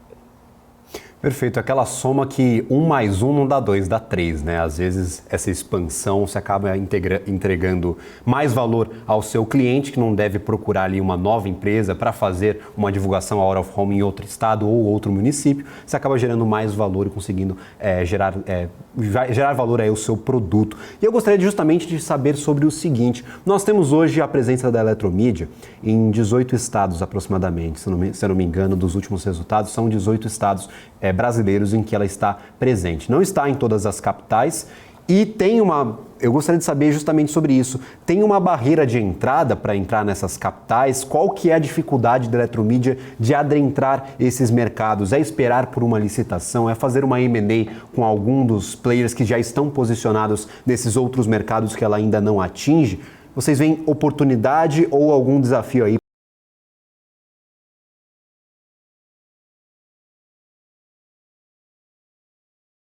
Se seria interessante estar presente nesses outros estados. Oi, desculpa, deu uma picotada. Você pode repetir? Perdão, eu mencionava Tá aqui bom, a presença da Eletromídia. voltou aqui para mim, desculpa. Não, Você perfeito. tem razão, acho que Por favor, pode continuar. eu diria que você tem razão, a empresa tem esses dois caminhos, ela pode continuar seguindo essa agenda de M&A, mas eu diria que ela já fez os M&As mais transformacionais aqui nesse mercado, e sendo que o último dele foi a aquisição da NoAlvo, empresa que tem a concessão de pontos de ônibus na cidade de São Paulo, então foi uma aquisição muito importante, de certa forma até transformacional para a companhia.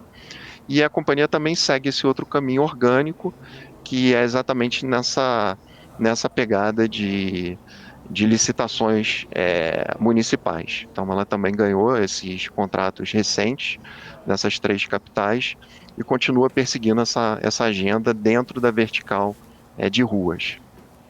Perfeito. Inclusive, para quem estiver acompanhando agora, quiser saber um pouco mais sobre Eletromídia, hoje nós teremos uma entrevista feita por mim, mas aí gravada com o CFO da Eletromídia, o Ricardo Winandi, a partir das 6 horas da tarde. Então, acabando aqui ao Top News, nós teremos o BMC Business especial com a Eletromídia aí falando sobre o case diretamente com o CFO. Então, para todo mundo que quer saber um pouco mais sobre a companhia, a partir das 6 horas da tarde, Ricardo Winandi, CFO da Eletromídia, estará aqui na nossa programação da BMC News. Inclusive, agora partindo para um ponto de desafios. Nós temos, claro, uma ampla rede de ativos da companhia.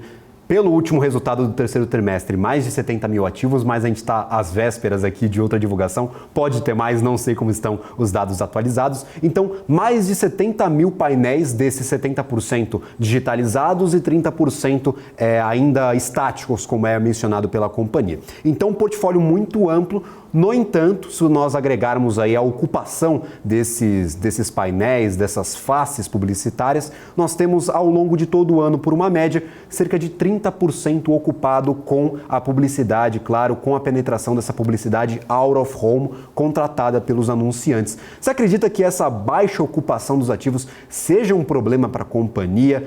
Como que a companhia pode buscar uma ocupação ainda maior, sendo que o out of home não tem tanta penetração aqui no Brasil como em outros mercados exteriores? Qual que é a sua avaliação hoje da utilização desse portfólio da Eletromídia e da exploração desse potencial máximo, claro, dessas faces que foram adquiridas nesses últimos anos? Não, excelente ponto, e eu acho que vale comentar também sobre o potencial do mercado, né, o crescimento esperado para esse mercado de mídia out of home e a própria agenda de tecnologia que tende a mudar a cara desse segmento e também da eletromídia. Apesar da participação ainda pequena, só 4% do orçamento de mídia no Brasil é gasto com o out of home. Esse tipo de mídia é a única mídia offline que não tem perdido espaço para o digital. O digital vem ganhando share de todos os outros canais tradicionais, com evolução de plataformas de mídias globais, principalmente Google e Facebook. Mas o out of home ele não sofreu com o avanço do digital e com as novas formas de consumo de conteúdo. E eu diria que, de certa forma, ele até se beneficia indiretamente. Hoje a TV acaba dividindo espaço com serviços de streaming, com rádio, com podcasts. Os jornais e revistas também têm perdido espaço para as versões digitais, para as redes sociais também. E o out of home ele já faz parte da paisagem urbana e, de certa forma, acaba impactando a audiência, o consumidor, de forma natural. Diferente do digital, até diferente em relação a outras mídias tradicionais offline, os anúncios acabam sendo visualizados, né? Mais difícil de ignorar, e isso acaba gerando um impacto maior. Outra conclusão importante é que, ao visualizar um anúncio fisicamente, o consumidor passa a ter mais confiança e credibilidade na marca. Um dado interessante que a gente trouxe no relatório é o mix de investimento nesse formato de mídia por empresas nativas digitais.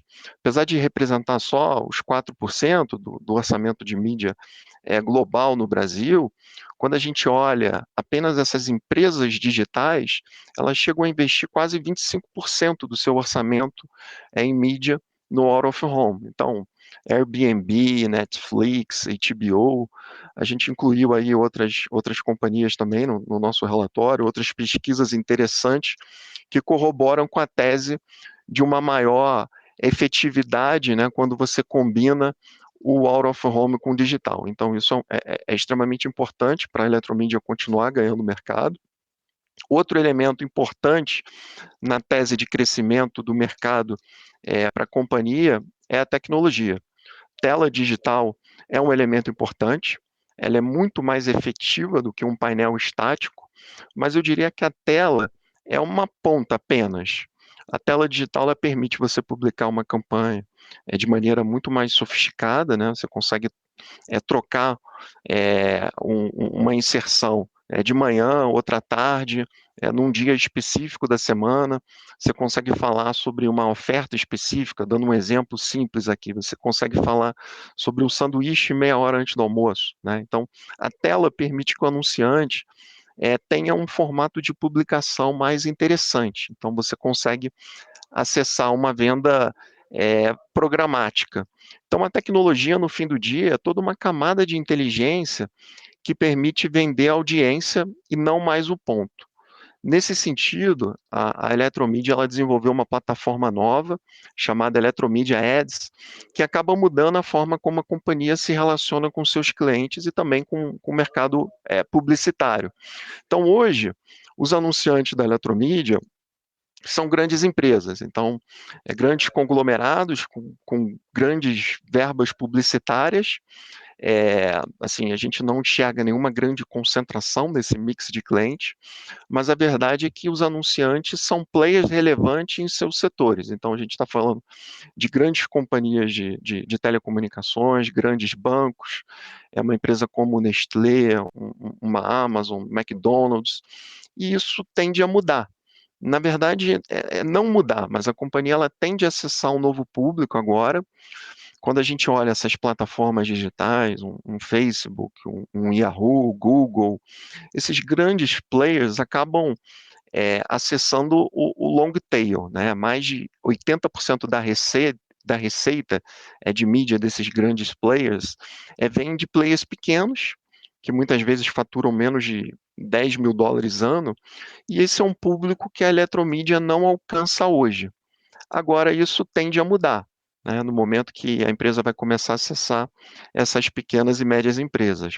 Por exemplo, um restaurante da esquina vai poder comprar um anúncio em 3 prédios, né, em 3 elevadores ali no entorno, consegue comprar 2 mobiliários urbanos de rua, vai poder pagar no cartão de crédito. Então, a experiência que o Eletromidia Ads vai começar a trazer para o mercado muda essa dinâmica. Então, no relatório a gente trouxe aqui alguns dados de mercado, projeções de crescimento.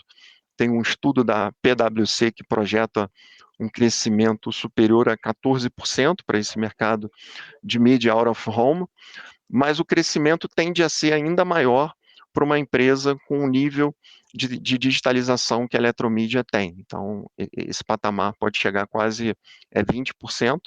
Então, esse é o patamar anual de crescimento esperado até 2025. Então, a gente enxerga a companhia super bem posicionada e essa agenda tecnológica pode ser transformacional para a companhia. Inclusive, a digitalização desses ativos que comprou de outras empresas, adquiriu recentemente a Ótima, se não me engano a aquisição foi concluída no ano passado, tem mais de 4 mil telas aí para digitalizar, então a empresa está nesse processo de digitalização para aproveitar esses movimentos, inclusive deixo aí alguns questionamentos, mas a gente traz essas conversas ao longo do ano, ao longo do desenvolvimento desse portfólio, claro, com novos relatórios emitidos pela XP e por ti, Bernardo Gutmann, Equity Research da XP Inc. Seja sempre muito bem-vindo aqui à nossa programação. Tem muita conversa ainda sobre eletromídia e deixo o convite aí para todo mundo acompanhar essa entrevista de hoje às 6 horas da tarde com o CFO da companhia. Mas, claro, agradeço imensamente a sua participação aqui, Bernardo, esses 10 minutinhos para conversar com a BMC News. Muito obrigado. Boa tarde a todos. Maravilha. Dona Débora Oliveira, a gente vai agora por um rápido intervalo, mas claro, depois do intervalo a gente tem mais atualização de mercado, tem mercado norte-americano, tem mais entrevista, mas claro, depois os anúncios dos nossos patrocinadores.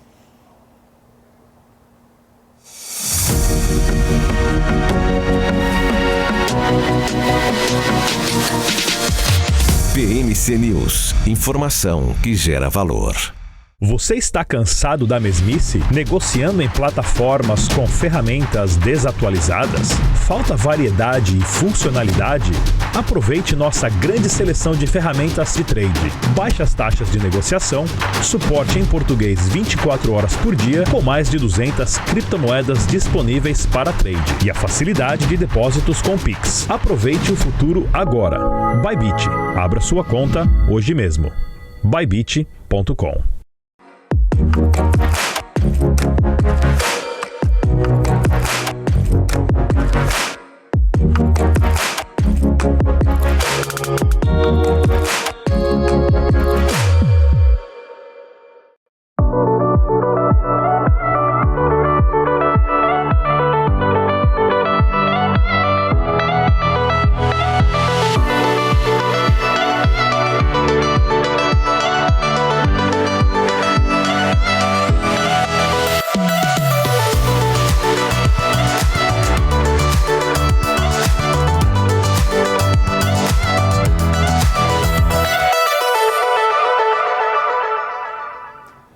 Estamos de volta e vamos lá, olha só, dólar à vista, fechou numa alta de 0,5, cotado a 5,19, enquanto isso a gente segue acompanhando aqui o dólar futuro alta de 0,91 a R$ 5,21. No petróleo, o dia também foi de alta, com o petróleo Brent fechando aí no alta de 3,33%, o barril WTI fechando no alta de mais de 4%. E aí, esses preços, né, dos petróleos, a cotação do petróleo acabou ganhando um impulso depois dessa fala aí do Jeremy Powell, que veio um pouco mais otimista, trazendo um certo ânimo também para alguns setores do mercado americano, né, Gabriel? Dona Débora Oliveira, agora no mercado brasileiro, as coisas não vão nada bem para os principais bancos do país, pelo menos os listados na Bolsa de Valores. Nós temos aqui o agregado da variação mensal desses ativos. Nós já temos aqui 7 dias de pregão, 7 dias de Bolsa de Valores para este mês de fevereiro. E temos aqui o principal destaque negativo, Banco Pan, um banco digital, mas que não está mostrando bom desempenho, pelo menos nesse começo de mês, 9,48% de queda. BPAC continua o ritmo de queda desde essa crise de Americanas, um dos principais credores e um dos principais protagonistas dessa guerra judicial com a companhia está perdendo valor. Nós temos as units, BPAC 11 perdendo 6,57%, BPAC 3 5,58% e neste momento aqui, BPAC 4 desapareceu aqui do nosso mapa, mas daqui a pouco eu trago. BMG também perdendo valor no agregado mensal, repetindo o movimento do mês passado, 5,36%. E aí eu destaco o Banco do Brasil. Para quem estava animado com o movimento positivo do mês passado, nós temos uma perda de 4,52%. O agregado no ano ainda é positivo, o ativo ainda está com sinal positivo no agregado anual desse 2023. No entanto, esse começo de mês não foi nada agradável para os investidores de Banco do Brasil, 4,55%. Bradesco, tanto o BBDC4 quanto o BBDC3 em patamar negativo, 3,24% e 3,13% respectivamente. Santander também em patamar negativo, se nós agregarmos aí esta semana, os 2 primeiros dias desta semana, Santander é um dos únicos que está em patamar positivo, no entanto, no mês ainda no negativo, 2,69%. E aí eu destaco Itaú, Itube 4, 3,02%. Tem um dos maiores pesos aqui no nosso Ibovespa, Débora Oliveira, um dos maiores bancos, claro, do Brasil, com uma ampla presença no mercado de pessoas físicas, no mercado de varejo. No entanto, o Itaú envolvido nessas grandes crises, inclusive com a Oi agora protagonizando uma nova crise bancária de provisionamentos para, claro, créditos duvidosos, nós veremos o resultado dessa grande briga e se o banco está preparado ou não nos resultados trimestrais que serão divulgados ao fechamento do mercado de hoje. Ou seja, depois das 6 horas da tarde, Itaú divulgará os seus balanços trimestrais, seus balanços operacionais, e aí veremos quais são as provisões já guardadas para esse ano de 2023 e quais os possíveis impactos dessa crise com o Oi, claro, nas operações de Itaú. No mês, agrega 2,94% de queda, muito por conta, claro, dessa forte queda de hoje, figurando entre as maiores quedas do dia. Itaúsa, que é a holding, também perdeu valor, 3,75%, e aí oscilando até um pouco abaixo do Itaú como um todo. Itaú Unibanco 2,94% e a holding 3,75%. Banco Inter tá no 0 a 0 aqui, a gente não fala de Banco Inter há muito tempo, porque, claro, temos aqueles processos ainda envolvendo a Bolsa dos Estados Unidos, se vai ou não vai, e o banco está lateralizado, está parado aí há um bom tempo. Itube 3, 1,83% e Sambi 4, 2,69%, Débora. É isso aí. Enquanto isso, falta pouco aqui, olha só, 5 horas e 34 minutos, a gente permanece com o Ibovespa nessa tendência de queda, mesmo a gente tendo, né, esse otimismo no setor de petróleo. Aqui no Brasil, aqui no setor local, olha só, deixa eu trazer aqui o setor de petróleo só para a gente dar uma olhadinha. Enat, Prio e 3R Petróleo conseguiram aí acompanhar essa alta aí do petróleo no finalzinho do dia, né, fechando no positivo, mas a Petrobras em queda aqui nesse momento, inclusive, Petri 4 cai no 0,58%, enquanto o Ibovespa cai agora 0,71% aos 107.949 pontos, viu, Gabriel? Maravilha, dona Bárbara Oliveira. Para os mercados norte-americanos, continuamos com esse ritmo de alta. Nós temos agora S&P 500 oscilando acima do 1% de alta, 1,14% de alta para S&P 500 e Nasdaq, o índice Nasdaq, 1,67%. Então, forte alta depois do final da entrevista de Jerome Powell. Claro, nada novo no front, nada novo na boca dos jornalistas. As mesmas informações que foram passadas no comunicado foram agora reforçadas por Powell, mas o mercado ficou um pouco mais aliviado. A gente deve ver esse movimento de alta se refletir nos pregões na Ásia, ou seja, a gente provavelmente deve ter um cenário bem positivo amanhã para a Ásia como um todo, principalmente para as bolsas do Japão, da China e também de Hong Kong. E, claro, na Europa. A Europa reduzia um pouco as perdas, se aproximava da estabilidade durante o pregão de hoje. Encerramos esse pregão na Europa. Antes, claro, dessa euforia nos mercados norte-americanos, devemos ver, claro, respingar um pouquinho lá na Europa durante a manhã. Mas, claro, eu gostaria de me despedir aqui da dona Débora Oliveira. Débora, muito obrigado pela participação de hoje aqui no nosso Top News. Eu estou me despedindo como se estivesse despedindo de convidado. Mas, claro, a Débora tem um podcast para gravar e a partir deste momento eu toco sozinho o nosso fechamento de mercado. Isso aí, vou preparar um papo de dinheiro, um top de dinheiro. Ó, já misturei, foi tudo. Vou preparar um papo de dinheiro imperdível para vocês, um tema super bacana. A gente vai falar sobre MEI no próximo episódio. Tem muita gente que tem muita dúvida nessa hora. Vou empreender, como é que eu faço? Qual tipo de empresa eu devo abrir? Então a gente vai explicar tudo isso para vocês no episódio dessa semana do Papo de Dinheiro. Então me despeço agora, amanhã eu estou de volta a partir das 10 horas da manhã na abertura do mercado. Já deixo um abraço aqui para o Felipe Fradinho e você continua aqui tocando o barquinho. Gabriel, até mais. Exatamente. Tchau, tchau. Já que você mencionou a presença aqui ilustre de Felipe Fradinho, analista técnico da Empíricos, por favor, fique à vontade, seja muito bem-vindo ao nosso fechamento de mercado, novamente, semanalmente participando aqui conosco. Muito obrigado mesmo por toda a atenção, por todo o tempo dedicado aqui a conversar com a audiência da BMC News, Felipe. Fala, Gabriel, boa tarde, Débora também. Bom, vamos que vamos então, que o mercadinho está reservando algumas surpresas pra gente essa semana, né? Então vamos que vamos. Olha só. Felipe Fradinho, inclusive Ibovespa, muita gente estava na ânsia, na expectativa do chamado martelo. Ah não, todo mundo queria ver o martelo no fechamento do mercado de ontem. E aí todo mundo estava na expectativa, e Ibovespa realmente virou aquela queda que resguardou ali durante todo o dia de ontem, virou para o positivo, e agora a gente tem um Ibovespa também com um movimento bem interessante, oscilando agora negativamente, 0,79%. Qual que é a sua visão? Como é que está o nosso principal índice acionário da Bolsa de Valores brasileira, Felipe? Perfeito, vamos lá então. Ontem, como você bem falou, né, fez esse martelo aqui exatamente em cima dessa margem inferior desse canalzinho de alta, de dezembro até agora, esse início de fevereiro.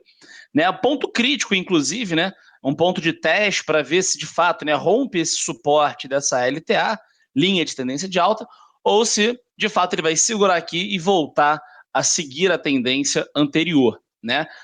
Hoje deixou alguns pontos negativos, tá? O mercado abriu praticamente do mesmo fechamento do pregão de ontem, né, sem grandes gaps na abertura, sem grandes intervalos entre o fechamento de ontem e a abertura de hoje. Renovou máxima, porém perdeu todo o fôlego ao longo do pregão até agora. Né? Inclusive, renovou o menor patamar, inclusive, de negociação desde o dia 5 de janeiro. Ou seja, chegou a operar hoje no menor patamar dos últimos 30 dias, inclusive, ao que tudo indica, né, continuando dessa forma aí, temos, né, hoje o fechamento, o pior fechamento também dos últimos 30 dias aí, tá certo? Fecha, inclusive, abaixo dessa margem inferior do canal. Um ponto positivo, vamos dizer assim, né, que a gente teve também o rompimento da máxima e, ao mesmo tempo, volume pequeno no dia de queda, que foi o dia de hoje, né? Então a gente lê isso daqui como pouca gente acreditando nesse movimento, que no caso é um movimento baixista. Se a gente puxar aqui para o lado também, né, a gente tem o Dow Jones do lado esquerdo aqui menorzinho, isso aqui é o comportamento do Dow Jones ao longo de todo o dia de hoje, e aqui em cima, né, ele nos candles de 15 minutos. Podemos ver aqui claramente que, né, o Dow Jones abriu com viés baixista, né, por volta aí do meio-dia e meio, meio-dia e 45, até mais ou menos a 1h15.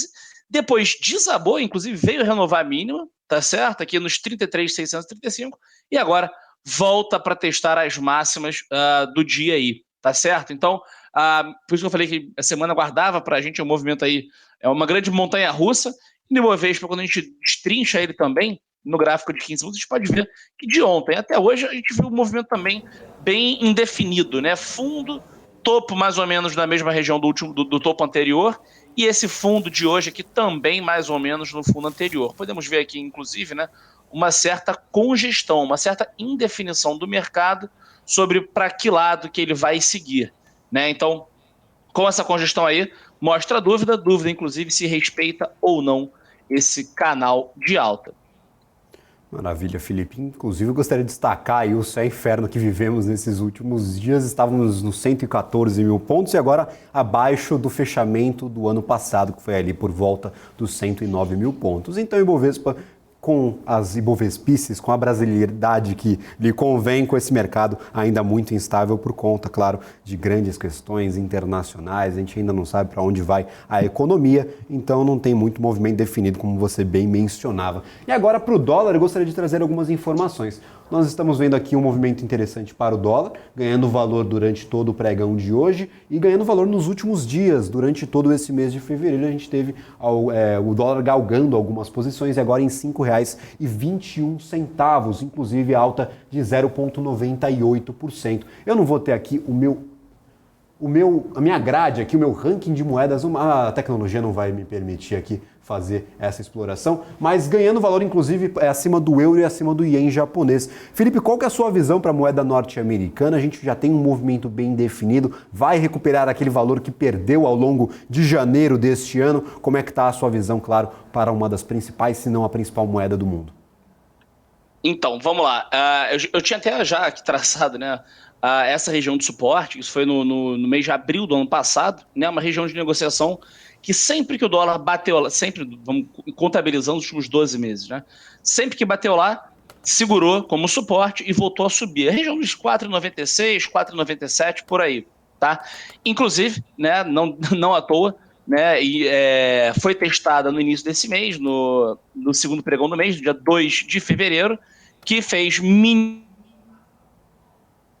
4,9, 63,5, tá? Região essa que não era testada, pessoal. Olha só, desde abril, esse candle aqui, 4,9, 68, tá? Ou seja, era uma região que não era testada há bastante tempo, tá? Desde 2021 aí que o dólar futuro, né, tô olhando o dólar cheio, claro, não batia nesse patamar.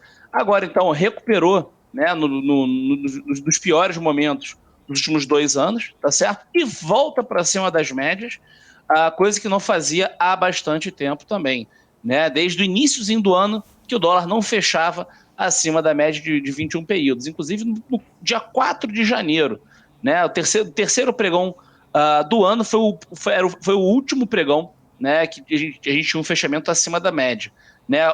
Tudo bem, né? Em relação à sexta-feira a gente também teve, porém ainda indicava um viés baixista. Agora, com esses últimos 3 pregões, vamos dizer assim, rompimento de média de 9, que é essa minha curva verde, e a média de 21 períodos também, ambas, né, começam a apontar para cima. Em breve podemos esperar um cruzamento delas, e o dólar hoje, agora nesse exato momento, em 5,22, tem uma primeira resistência muito forte em 5,29, tá? Região que já foi aqui fundo em vários momentos diferentes do segundo semestre do ano passado. Então, 5,29 pode dar uma travada, depois no 5,35, que é a média de 200, e depois a maior resistência do curto prazo, que inclusive eu aproveito para projetar essa minha região aqui de resistência para cá, nos 5,53, né? Região de topo aqui que a gente viu sendo testada várias vezes no segundo semestre do ano passado. Ou seja, temos algumas resistências, 5,29, 5,35, e aí depois estrada aberta até os 5,53. Do meu ponto de vista, vem aqui testar pelo menos os 5,35 no curtíssimo prazo. Tá aqui em cima, essa região dos 5,53, eu acho um pouco mais difícil, e inclusive, né, a gente sempre comenta nas lives também, né, análise técnica para dólar não dá para ser para um prazo muito, muito longo, né? Tem muitas variáveis, tanto internas quanto externas, que acabam interferindo na cotação da moeda americana. Certíssimo, Felipe. Inclusive, gostaria de trazer essa comparação não só com o real, que a gente mostrava aí no gráfico, mas com outros ativos do mercado internacional, com outras moedas aqui no nosso mercado. Aqui no meu mapa, a única moeda, pelo menos dessa nossa grade, que ganha valor é o Real Saudita. Real Saudita ganhando 0,03%. Está no positivo, mas está próximo da estabilidade. Todos os outros restantes aqui que nós acompanhamos aqui diariamente, tem euro aqui, tem a moeda inglesa, a libra esterlina, tem o real brasileiro, tem peso mexicano. Nós temos diversas moedas que estão perdendo valor frente ao dólar nessa última semana, neste mês de fevereiro. Destaco, claro, o real brasileiro na 21ª posição, perdendo 2,5% de valor, e a libra esterlina 2,21%. O euro perdeu um pouco de valor também, 1,27% em comparação ao dólar, ou seja, dólar ganhando força nessa primeira semana, nesse começo de mês, frente a praticamente todas as principais moedas aqui do nosso mercado internacional. Fator importante, fator a ficar de olho aí para todo mundo que nos acompanha, todo mundo que está acompanhando aqui o BMC Top News, nosso fechamento de mercado. Agora, Felipe, ativo que se destaca negativamente, nós já trouxemos algumas avaliações no nosso fechamento de ontem, mas hoje continua com um movimento negativo. Tivemos algumas notícias que puxaram um pouco esse ativo para baixo e o ativo puxou todo mundo para baixo também. Na variação mensal, BRF está no topo, na nossa variação diária também, 16,58% de queda. Gostaria de saber a sua opinião sobre BRF, sobre esse ativo aí voltado a frigoríficos, a proteína animal, que está com bastante oscilação negativa durante esses primeiros 7 dias do mês. Então, vamos lá. Inclusive, você falou que o Real Saudita é a única moeda que está no positivo hoje, né? Deve ser por conta da vitória aí do Al Hilal em cima do meu Mengão, né? Pelo amor de Deus, haja coração, deixar o jogo para assistir, para dar entrevista. Eu não ia falar nada. Aí o Gerson é flamenguista, eu vi gente dizendo aqui no chat, não é da minha boca, o Gerson é flamenguista, que até o cartão ele queria ser vermelho, aí tomou logo um cartão vermelho, mas claro, as coisas ruins a gente deixa de lado, a gente não comenta, né, Felipe? Mas vamos lá então. Bom, você estava fazendo a introdução sobre o ativo, eu já até imaginava que era BR Foods, eu já tinha até colocado na nossa tela, inclusive, né? BR Foods, né, de hoje, né, ela já vem com viés de queda mais forte, né, inclusive o motivo desse início de semana, desse início de mês, né, é por conta aí, principalmente, né, dos últimos guidances, né, que, por exemplo, da Tyson Foods, que divulgou, né, gigante americano do setor alimentício, que reiterou aí um cenário mais desafiador nos Estados Unidos, né, onde a Marfrig, que é controlada pela BRF, e a JBS tem maior exposição, né, a BRF cai agora 6,83%, e a única que se salva, vamos dizer assim, é a Minerva, né? BIF3 vai se salvando por enquanto desse viés baixista forte dos frigoríficos. Bom, antes disso, né, a BR Foods do ano de 2021 em diante, né, eu já tinha traçado esse primeiro canal de baixa aqui no ativo, o papel no mês de junho, julho, né, já começou a apontar para baixo, com topos e fundos decrescentes, rompeu para baixo, a gente projetou mais um canalzinho igualzinho a esse para baixo, tocou exatamente no fundo, topo, tentou buscar o fundo, não conseguiu, fez aqui como se fosse, né, tentar esperar e reverter a tendência, mas a média de 200 ela é soberana, ela é mais forte e segurou o papel do ano passado. E depois disso, pessoal, depois do último toque, a média de 200, parece que o papel tomou um safanão para baixo e saiu aí de outubro até a mínima de dezembro, perdendo 50. Perdeu a primeira projeção que eu tinha traçado do canal anterior e agora testa mais uma vez a segunda projeção do canal lá de trás, que eu mostrei para vocês, de 2021 em diante. Veio tocar essa projeção, tocou na margem superior do canal e agora parece, né, que vai testar sim essa margem inferior. A mínima do mês de dezembro tinha sido aqui na região dos 6,62, tá certo? E a mínima de hoje, pessoal, a gente pode ver aqui o papel testando os 6,64. Ou seja, 6,62 é um primeiro suporte e depois dele na casa dos 6,40, que é onde fica essa banda, essa margem inferior dessa segunda projeção de baixa. Frade, pode ser que ele bata aqui nessa região e volte a subir? Pode. Você recomendaria a compra aqui exatamente colado com essa margem inferior? Não, não recomendo porque aqui, por exemplo, tocou e a tendência deu continuidade. Então, operar contra a tendência, né, não, do meu operacional não é uma boa opção. O que me chama a atenção é o seguinte, o ativo voltou para cima das médias, as médias se cruzaram de baixo para cima, fez um topinho e esse topo foi rompido. Aqui, por exemplo, a gente pode pensar numa comprinha, porque a microtendência do ativo, o ativo subiu até 21% aqui, a microtendência do ativo é de alta. Para um trade um pouco mais rápido, né, o tempo gráfico tem sempre que ser proporcional ao tamanho da sua operação. Se você for fazer aqui, né, digamos, né, o ativo vem fazer um teste aqui nessa região de fundo, depois ele volta, inclusive, deixa eu só traçar aqui para você, digamos que ele vem aqui, vem a fazer um topo e aí depois ele começa a puxar para cima novamente.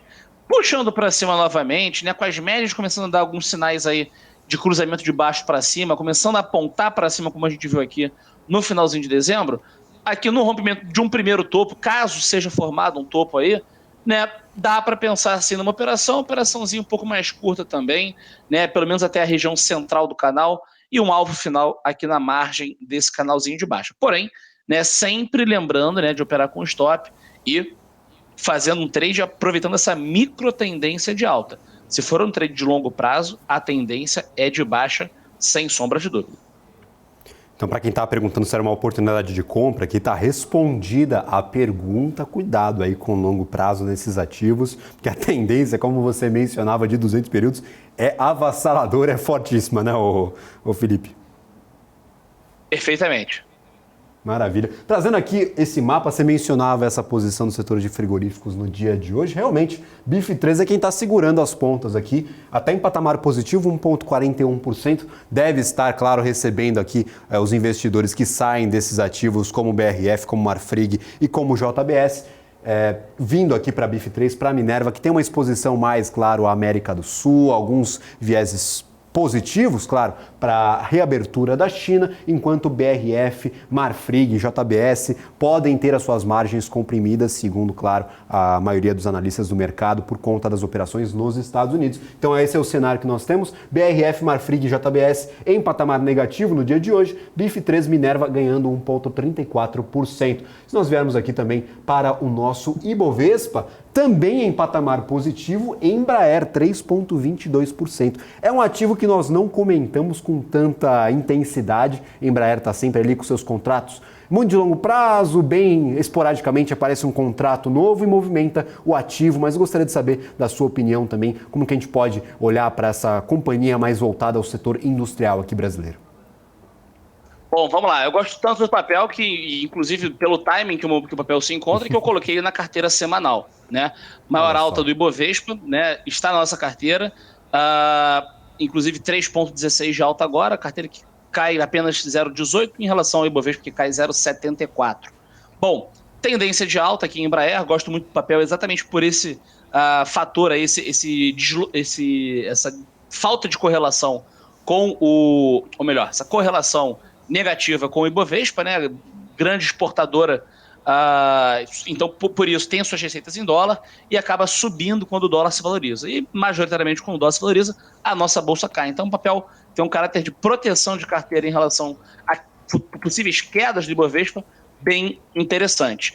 Papel esse que já vinha aqui se recuperando demais, tá? De outubro, da mínima de outubro até o momento atual, o ativo sobe 49,21%, respeitando maravilhosamente bem esse canalzinho de alta que já está traçado, pessoal, desde desde dezembro do ano passado. O papel deu uma pancada muito forte, depois que um ativo sobe de forma tão enérgica assim, é natural que ele lateralize, porque são esses compradores aqui de trás realizando os lucros obtidos com essas compras anteriores, porém a pressão compradora do papel ainda é muito forte, então a pressão compradora e vendedora se equilibram, fazendo com que o ativo lateralize, as médias cheguem perto, porém o volume financeiro me mostra que o papel tem mais fôlego nos dias em que o ativo sobe, ou seja, quando sobe tem mais gente acreditando que o papel vai continuar subindo, inclusive melhor se fechar dessa forma, né? Melhor fechamento do papel desde bastante tempo, inclusive, tá? A gente pode comparar aqui, ó, desde dia 2 de março de 2022. Então, praticamente os últimos 12 meses aí, né, que o papel tá fechando no dia de hoje em 16,98 e a máxima foi em 17,03. O ideal, né, a cereja do bolo seria um fechamento aí acima dos 17, né, rompendo aí essa resistência psicológica do bola, que a gente chama, né, o 17 bola, 17,00. Porém, tá muito bonito e deve buscar aqui os 17,35, 17,50 no curto prazo, buscando a margem superior desse canal, como já veio fazendo aqui várias e várias vezes. Leitura de Embraer, para mim, para o curto, médio e longo prazo, é totalmente de alta. Maravilha, gostaria de agradecer imensamente a sua presença aqui nesta tarde. Sei que é difícil ficar longe do jogo do Flamengo, então ainda mais agradecido aqui. Muito obrigado, Felipe Fradinho, analista técnico da Empírica. Foi até bom. Seja sempre muito bem-vindo à nossa programação. Tem o pessoal no chat aqui agradecendo a participação, também mandando um tchau para ti. Vitor Pereira aqui no nosso chat também mandando tchau, não sei porquê, mas está presente aqui também no nosso chat, mandando tchau. Muito obrigado mesmo pela participação de hoje, Felipe. Gabriel, um abraço, sempre um prazer e sempre à disposição. Pessoal, aproveito para convidar vocês para me seguir lá nas minhas redes sociais, Felipe Fradinho ou Fradinho Felipe, no Instagram e no YouTube também. Um abraço. Tchau, tchau, pessoal. Maravilha. Tchau, tchau. Um abraço. Nosso fechamento do mercado, faltando pouquíssimo aqui para o encerramento dessas negociações de hoje. Vou abrir a cotação da curva de juros, que é sempre muito importante para nós ficarmos de olho. A curva curta que outrora, que antes perdia um pouco de valor, também está mantendo esse movimento. Se, claro, o telão me ajudar nessa exploração da curva de juros, nós temos 0,28% de queda para as curvas de 2023. Então, o mercado um pouco animado aqui, pelo menos para juros, nesse finalzinho de pregão, mantendo a tendência que nós vimos ao longo de toda a negociação, de todo o pregão de hoje. Ele não vai deixar eu explorar aqui o restante dos nossos juros, então tchau para os juros, não quero mais, não vou olhar para vocês. Depois eu passo aqui as informações com completude ao final do nosso pregão, mas claro, atualizando aqui o nosso mercado, dólar futuro, dólar à vista já fechou, negociação inclusive em alta, mas dólar futuro continua oscilando 1,04% de oscilação positiva, R$ 5,22, saiu do 5,20, foi para o 5,21 e agora R$ 5,22. Quem estava comprado em dólar desde os R$ 5,00, eu sei que o Helder estava mandando um compre dólar aqui desde a semana passada. Então, quem estava posicionado em dólar, agora vendo uma oscilação bem interessante para este ativo, para a moeda norte-americana. Ibovespa continua em patamar negativo, no entanto, reduzindo um pouco as perdas nesta reta final de pregão, 0,68%, 107.984 pontos para o nosso Ibovespa. patamar interessante, lembrando ainda sem muito sinal definido, sem muito movimento definido para onde irá o nosso principal índice acionário brasileiro, como mencionava o analista técnico o Felipe Fradinho, que conversava há pouco conosco, 107.984. Principais ativos em destaque negativo, do lado vermelhinho do nosso mapa. BRF, 6,83%, Localweb, 6,72%, Banco Pan, que é do setor bancário quem acumula mais perdas neste mês de fevereiro, 5,09% de queda, Marfrig, 4,87%, Via, antiga Via Varejo, também em patamar negativo, 4,09%, e EcoRodovias, 3,86% de queda.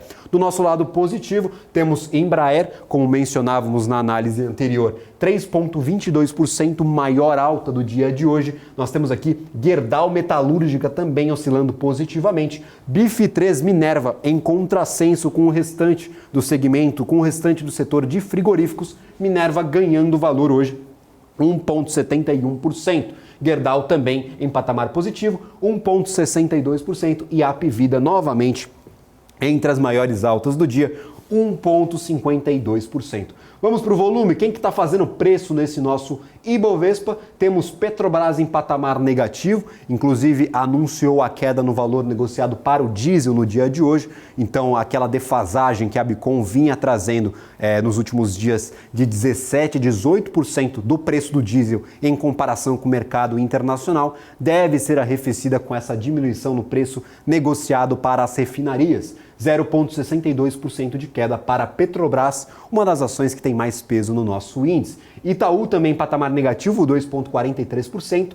Magazine Luiza, depois de bons dias ali com a crise de Americanas, 1,94% de queda. No entanto, no ano, 47% de alta. Ou seja, quem estava comprado ali em Magazine Luiza no começo do ano está acumulando aí 47% de alta com esse único ativo. Claro, se está segurando desde 2020, aí você está bem insatisfeito com esse ativo na sua carteira. Mas para quem comprou no final de 2022, está com um ganho interessante. Itaú, 2,43%, B3SA3, e agora com esse anúncio de uma possível concorrência à nossa Bolsa de Valores, diminuiu um pouco as perdas, estava com mais de 3% de queda e ao longo do pregão, 1,32%. Acredito que os analistas, os investidores, os grandes fundos tenham analisado as informações, visto que há realmente uma preocupação, mas é um projeto que sempre vai e volta aqui do mercado brasileiro. Aguardemos os próximos capítulos de uma possível concorrência para a B3. No dia de hoje, a crise foi grande, mas aí a gente arrefeceu e agora 1,32% de queda, longe daqueles 3% de queda, quase 4% de queda para a B3 no meio do dia. Banco do Brasil também em negativo, e aí do lado positivo, quem está puxando o Ibovespa um pouquinho para cima, mantendo essa estabilidade aí no 0,6% de queda, Vale 0,84% de alta, Apvida 1,52% com um volume de negociação bem interessante para o papel. PetroRio novamente em alta. PetroRio neste ano apenas acumula 11% de alta. Se nós compararmos o ano passado aí, o final de 2021 com esse início de 2023, vai para lá de 100% de alta para o ativo de PetroRio.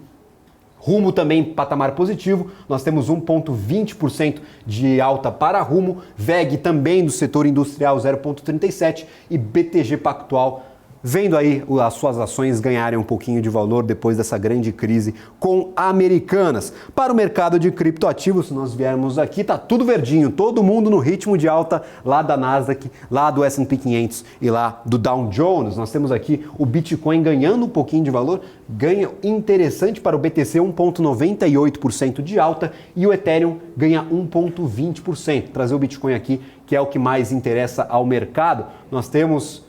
Ele não vai deixar eu abrir o preço do Bitcoin, mas está acima aqui, ó, dos $23 mil, 23.214 dólares a cotação atual do Bitcoin, bem distante dos 16 mil que nós vimos ao final de 2022, um dos ativos que está acumulando uma das maiores altas aí no mercado internacional. Ativo bem interessante, mas claro, ainda cheio de dúvidas, cheio de grandes contestações e algumas crises que foram vividas, claro, no ano passado. A gente tem uma grande corretora, a segunda maior corretora do planeta falindo, deixando um monte de investidores sem recuperar esse dinheiro. Nós temos grandes projetos de cripto também tendo problemas com a justiça, inclusive. Então, o mercado de criptoativos ainda sobre muitas dúvidas, mas o Bitcoin com bom desempenho nesse começo de ano.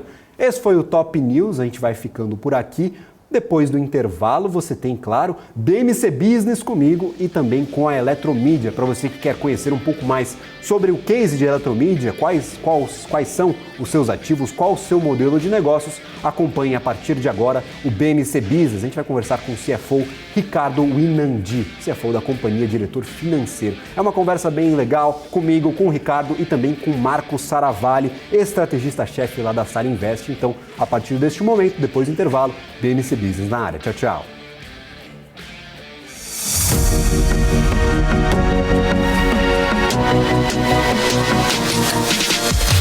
BMC News, informação que gera valor.